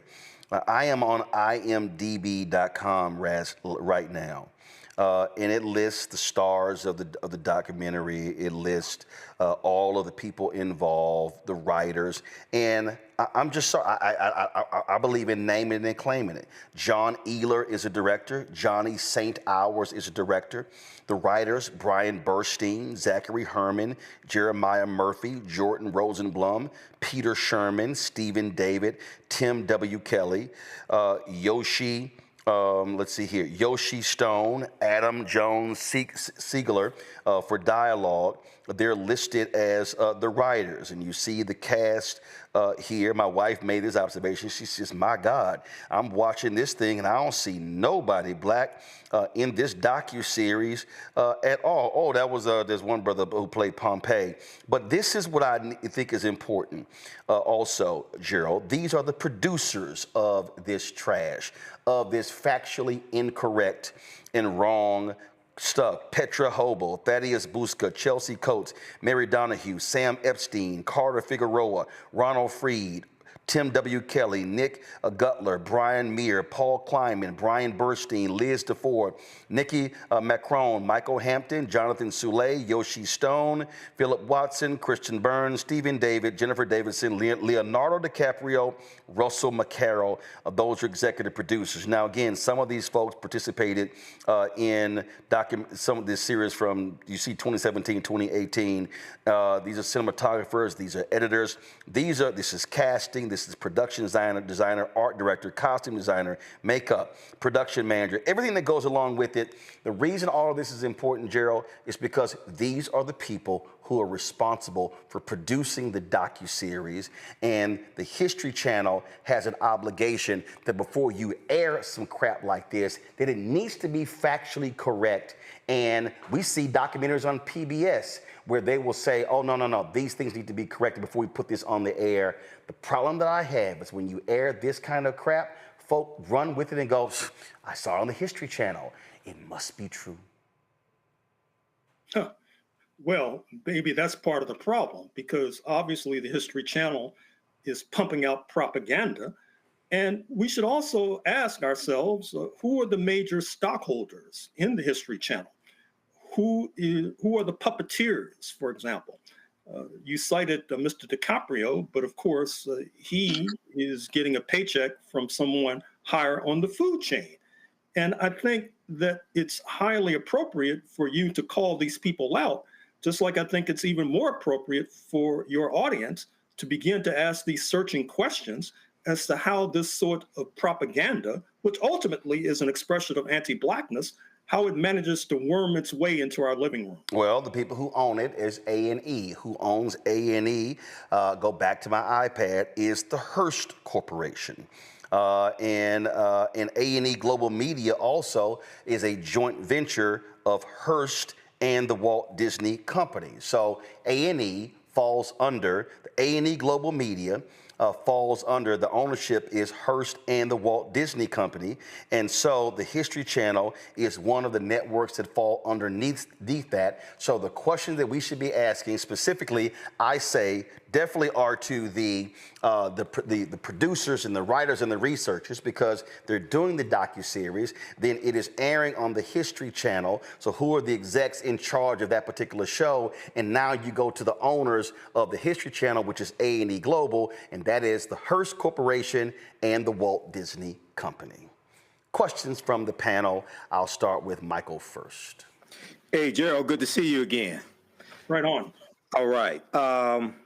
When we deal with this history, and I teach about Texas independence also, when we talk about the Texas Rangers starting about 1835, 1836, part of their duty was also capturing runaway slaves as well, okay? Can you talk some about that history also? And we know, I'm glad you mentioned Vicente Guerrero, the second president of Mexico, who was Afro-Latino, former slave, because he abolished slavery in Mexico in 1829. Well, it's interesting. The Texas Rangers, in many ways, were state-sponsored death squads. Not only were they capturing domestic terrorists. Exactly. They were hell on the indigenous population. Yes. And keep in mind as well that one of the reasons that the United States itself waged war against Mexico a few years later in 1846, walking away with California, which now bills itself as the fourth largest economy on planet Earth, is because Mexico refused to return runaway Africans who had crossed the border into Mexico, leading to major capital loss on the part of Texas enslavers. It's oftentimes discussed in this country about following the North Star to freedom, which is highly appropriate. That is to say, the Africans escaping north to Canada, but thousands of Africans were escaping south into Mexico. Correct. It leads to the war against Mexico, which leads to the denuding of a good deal of Mexican territory. Yeah. Let's go to Matt Manning, because he's out of Corpus Christi. Matt? So, Dr. Horn, I'm a lifelong Texan. I took that Texas history class a lot more recently than Roland, because I'm not as long in the tooth. But guess what? It's the same damn book. That shit ain't changed. Your ass had the same thick ass book. I'm sure Miss Swafford got that book from you when she taught it to me much more recently than you learned it. And I was shaking my head because Michael literally stole the question I was going to ask. But to just add some contour, I was going to ask Dr. Horn if you'd shed some light on how much what you've seen in terms of, your historical review, how much of that, reticence to return the capital loss was discussed at the time, because obviously I never learned that in Texas history, but clearly that was one of the major impetus behind, their seeking to break away. So how much of that was actually being discussed in documents at the time, if you know? Well, the newspapers were full of these sorts of stories. Keep in mind as well that these so-called Texians were not above crossing the border into Mexico and snatching dark-skinned people who they thought could pass for an enslaved African, driving them kicking and screaming across the border to work as an enslaved person. This person might not have been a runaway. It might have been an Afro-Mexican, for example. So the Texians raised hell in Mexico, which is one of the reasons, if you talk to Mexicans today, at least those that are intelligent, they have a very negative evaluation of Texas generally and the United States more broadly. Melinda. So I just want to talk a little bit actually about the production of the docuseries. As someone who has worked in the entertainment industry for years, I think the unfortunate part about this is that when you distribute a docuseries like this and you have certain names attached, there is a level of trust when it comes to distributing it. So having the name Leonardo DiCaprio attached to something like this, people may not unfortunately watch it ahead of time to fact check it. And that's just as you said, you know, Roland, with Black-led charter schools earlier in the program, there needs to be more of a push for Black-led produced history productions. So on that note, because we're such a media-driven society, I'm just wondering if you have any docuseries that you know of that are Black produced and researched that have been distributed that you would recommend for people to watch. Well, it just escaped me, but there is a joint Canadian broadcasting, South African broadcasting series on slavery in the United States. If you put those terms into a search engine, will probably emerge. And it presents a view of the United States, and indeed a view of 1776, that is altogether different from the kind of poppycock and balderdash and propaganda we're being fed and will be fed in bountiful amounts coming in the run-up to 2026, the 250th anniversary of the birthday of the United States of America. I should also mention that the Hearst Corporation, which is at the top of the food chain in terms of this docuseries, also controls the Houston Chronicle, the major daily newspaper in this sizable city. And in fact, the Houston Chronicle is actually the largest newspaper in the Southwest United States. Exactly. And so what that says to me is that they have less of an excuse to put out falsehoods because they're cited, or at least they have an organ, they have an arm of the corporation right there in the Lone Star State, right there in the state of Texas, in the city of Houston. I read the Houston Chronicle on a regular basis. And I know some of these people who are administering that newspaper, so they really have no excuse for making this sort of production. Is this what you're referring to, Gerald? I'm on the CBC's Canadian broadcast. This series called Enslaved? That's one, and there's another one too, starring the woman, if you can put this into the search. I will. The Williams sister's mother in that Will Smith vehicle. Angelou Ellis. Exactly. She's in this CBC South African broadcasting production. I show it to my class. You mean, that actually aired on, you mean the Book of Negroes? There it is. Yeah, that actually aired on BET. BET actually aired that. It's called the Book of Negroes. Yes. I recommend it highly. It's an eye-opener. And once again, it's not financed by U.S. entities. It's financed by the Canadians and the South Africans. Yeah, that actually, what you're talking about aired in 2014. Pull the audio up, please. This is the trailer that Gerald is talking about. You gotta let go of that Africa thing. This your home now. We's all you got. Coming to CBC. We are not in the promised land. Not yet. I am Aminata Diallo. I seem to have trouble dying. By all accounts, I should not have lived this long. I have been across the big river, and now I am back. The Book of Negroes begins Wednesday, January 7th on CBC. That's what that is. And so I really, Gerald, I was just so irked when I saw that and knowing the true history and knowing that people will watch this and they will think that these people, it was just land, and those horrible Mexicans wouldn't just leave those Western settlers alone, and Davy Crockett and Sam Houston, they all were coming there because they were looking for a better life, leaving the places. No, they were pissed off that Mexico said, we're not going to allow you to continue having slavery in the Texas territory. That's what pissed them off. And they said, nope, they about to jack up the economy. That's the only economy that we have.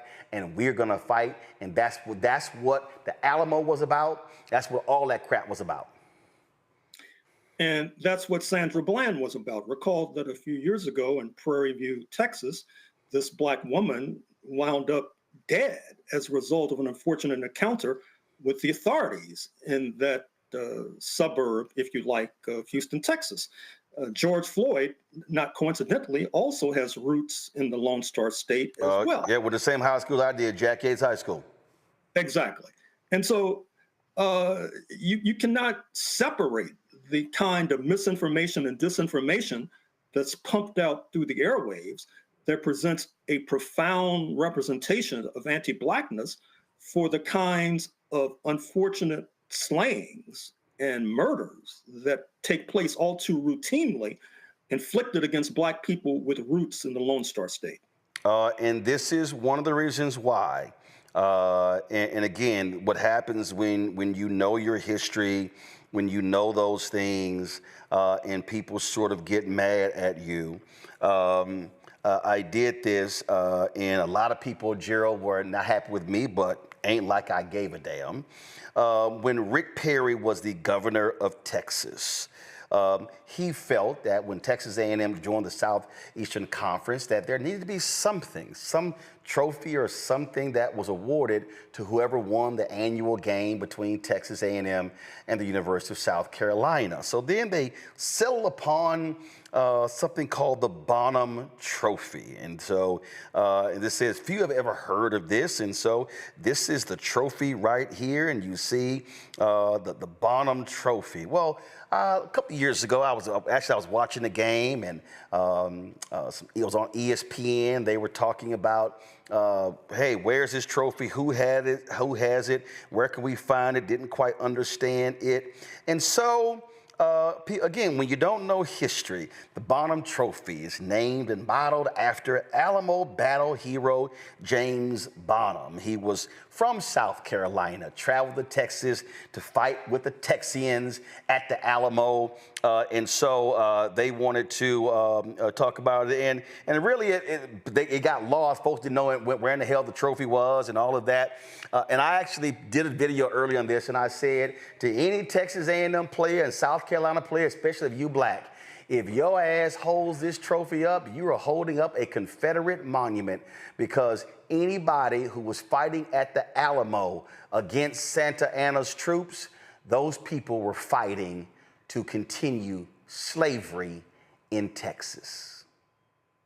Well, as you know more than most, in Houston in particular, there's still a number of streets named after Confederate heroes. It was not so long ago that the street that's now called Emancipation Avenue near the University of Houston was named after a blood-stained Confederate. And of course, he has not been alone in that ill-fated regard. And so we have a lot of work to do, and I congratulate you for bringing this trashy docuseries to a wider attention of our audience. We, of course, in a couple of weeks are going to have Juneteenth. And before I let you go, I really just want you, and I shared this with, I was talking to Governor Westmore, and we were talking about Juneteenth, the celebration there. And I said to him, Governor, please do me a favor. I need you and others to make perfectly clear that Juneteenth was not a day of picnics. It was not a day of celebration. It wasn't a day of barbecues and cookouts. That for Black people in Texas, where Juneteenth was founded, it was about freedom. It was the pursuit of economic freedom. It was pursuit of the right to vote, civil rights. I said, what we cannot do is allow that Juneteenth is a national holiday, and it is the only day that actually recognizes and tied to slavery. We cannot allow this to be bastardized and prostituted and turned into a day of partying and line dancing. There has to be a freedom component that tied with it.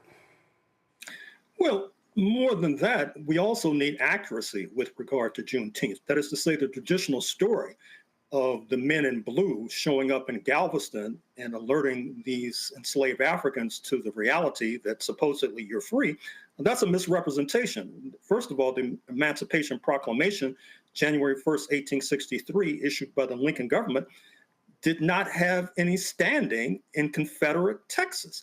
Actually, what happens is that the men in blue of the U.S. Army are showing up in Galveston because the enslavers plan to extend slavery back into Mexico. Because recall, Cinco de Mayo, marked on May 5th every year, particularly by our Mexican-American brothers and sisters, the French had taken over Mexico and they were supporting the Confederates. And so the Confederates were going to make a jailbreak into Mexico, dragging, kicking, and screaming enslaved Africans alongside with them so that they could extend the life and legacy of slavery.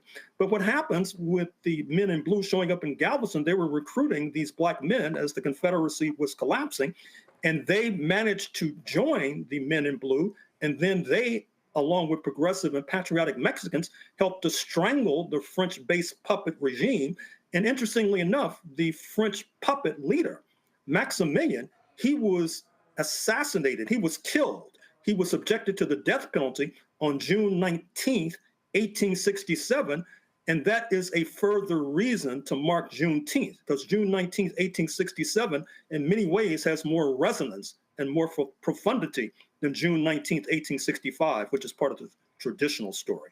Last thing I want to do is this here, because as you were talking, you mentioned that documentary, the 6-part series out of Canada. I actually had the director of this movie. It came out during COVID, did not get much attention. It was about a group of black soldiers in Houston, Texas during Jim Crow who were sick and tired of sick and tired. It's called the 24th. A lot of people had no idea about this. And it was, folks, if y'all pull it up on YouTube, the interview that we did with the director, it was fascinating conversation about the making of this movie. And so, folks, if you're not aware of this, we're just going to play this trailer, then we're going to close this out. Men of the 24th Infantry. This is Texas. And we have a great opportunity here. Legacy, if proven worthy, will carry us all the way to the shores of France. Things are a little different down here in the South. I will expect you men to obey the racial code. Yes, sir. Get back with the others. Just go ahead and drive this machine. Officer Cross. This is a white man's world. Every man here has got a lit fuse. Jim Crow's the law. Respect it. What are we gonna do? The police brutalize us, sir. All we want is to be treated as soldiers. As military police, you are to ensure order of the men of the 24th Infantry only. Drop the knife. Back up! I was robbed of my honor. You get out of here before they take yours too. The general can get the 24th in the fight. He's never going to do that. What do we do, sir? William, I've done all I can do here. We have a problem. We're gonna take our country back. Law run this town. There's a militia on the way. Are they? Which way did they go?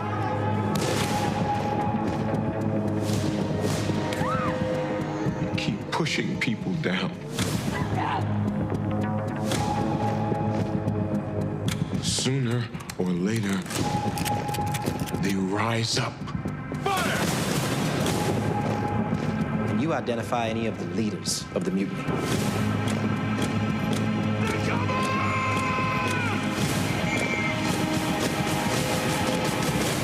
When I aimed the gun, I saw a man. He didn't see one back.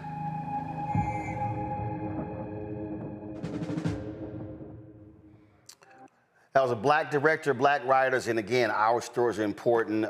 Folks, it's always great to have Gerald. I can say this, I ain't got a problem saying it. I know, Michael, I know you had him on the show, but I think I probably have sold more Gerald Horn books than anybody else. Every time Gerald got a book, he's on the show. He's a prolific writer, an amazing historian, and so I ain't got no problem helping to put coins in Gerald's pockets. Y'all, I'm telling y'all, get this book.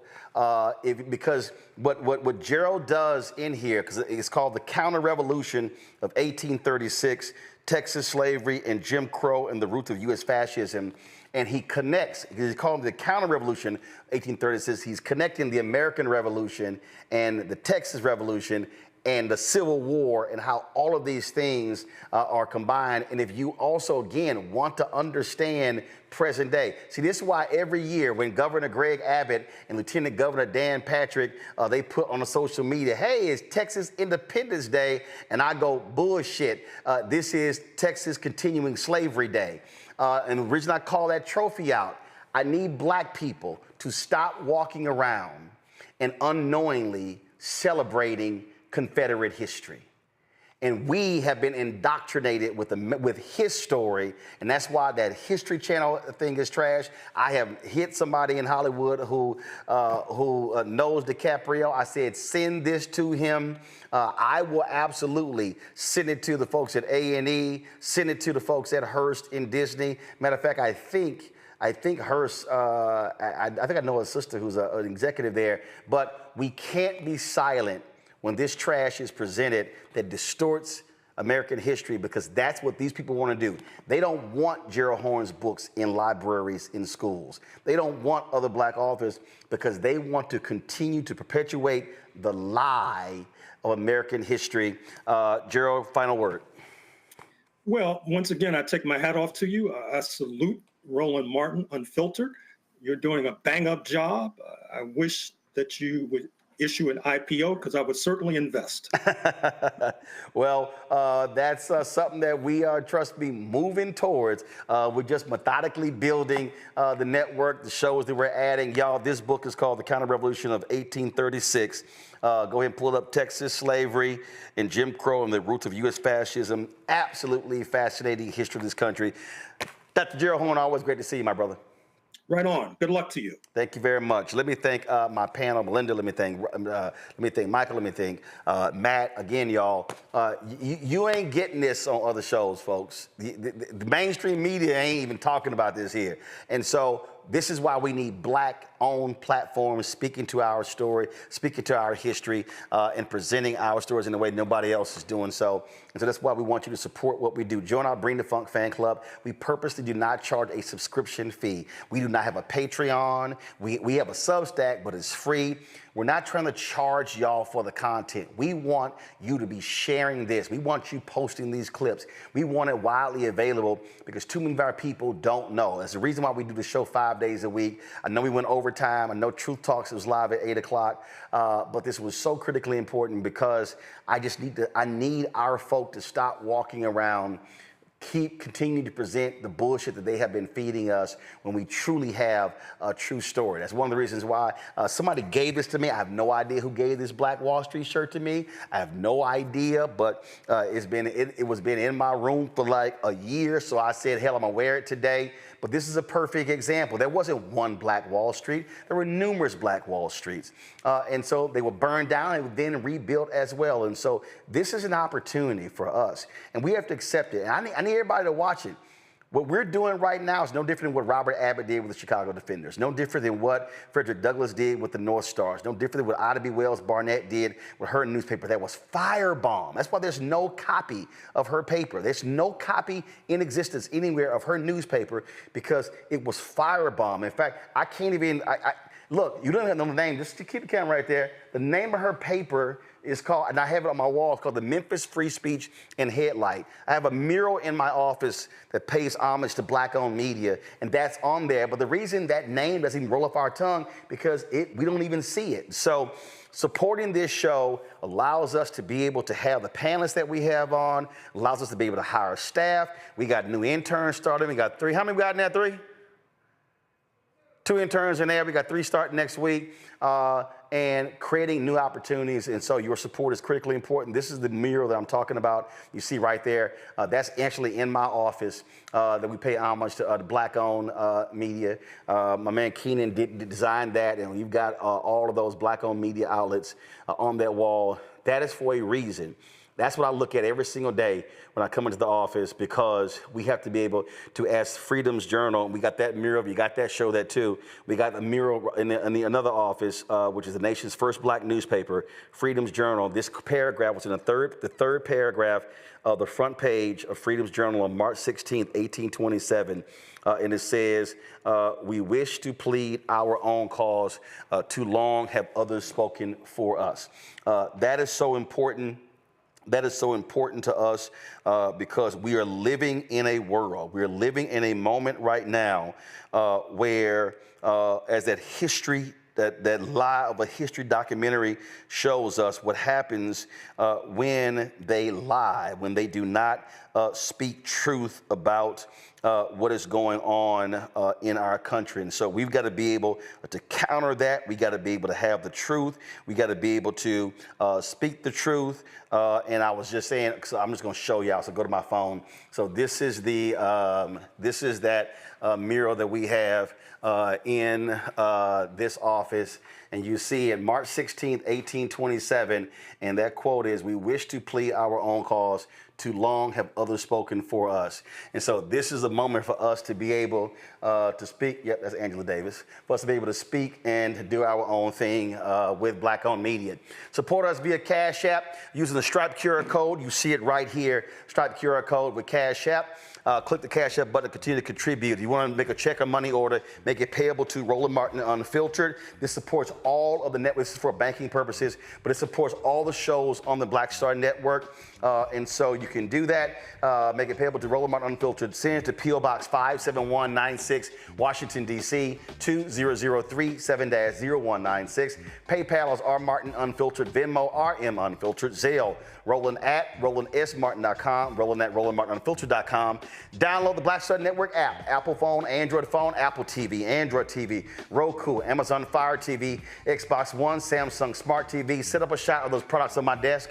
If you want to also get my book, White Fear, How the Browning of America is Making White Folks Lose Their Minds, at bookstores nationwide.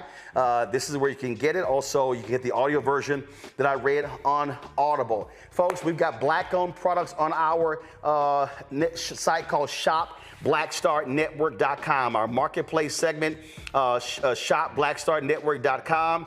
We had Kavan Foods on the other day. They sent their products to us. We appreciate that. You see some of those products right here. And of course, you got the chicken breading, fish breading. You got the honey apple barbecue sauce, sweet potato barbecue sauce, honey apple salsa, gourmet seasoning, honey apple butter. And so, yeah, I'm going to be trying some of that this weekend. And so support the products right there, y'all. And so I can't wait to try some of that. Don't forget to also get our gear. Roland Martin Unfiltered Black Star Network gear. If y'all having issues, some of y'all, I see y'all comments in your emails. If you're having issues with your products, send us an email.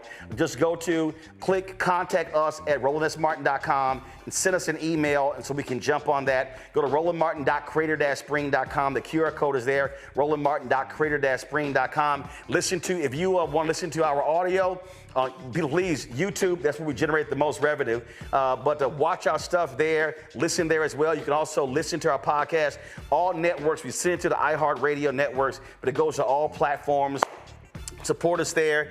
And lastly, support Fanbase. Download the app. If you want to invest, go to startengine.com/fanbase, that Black-owned social media app. Folks, that's it. Enjoy the weekend. Have an absolutely great time. We always close the show every Friday showing the people who donate to our show, who support our show. And then once we do that, we're going to send y'all the Truth Talks. I'll see y'all on, today's Friday, right? Yes, it is. I'll see y'all on Monday. Holla!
News.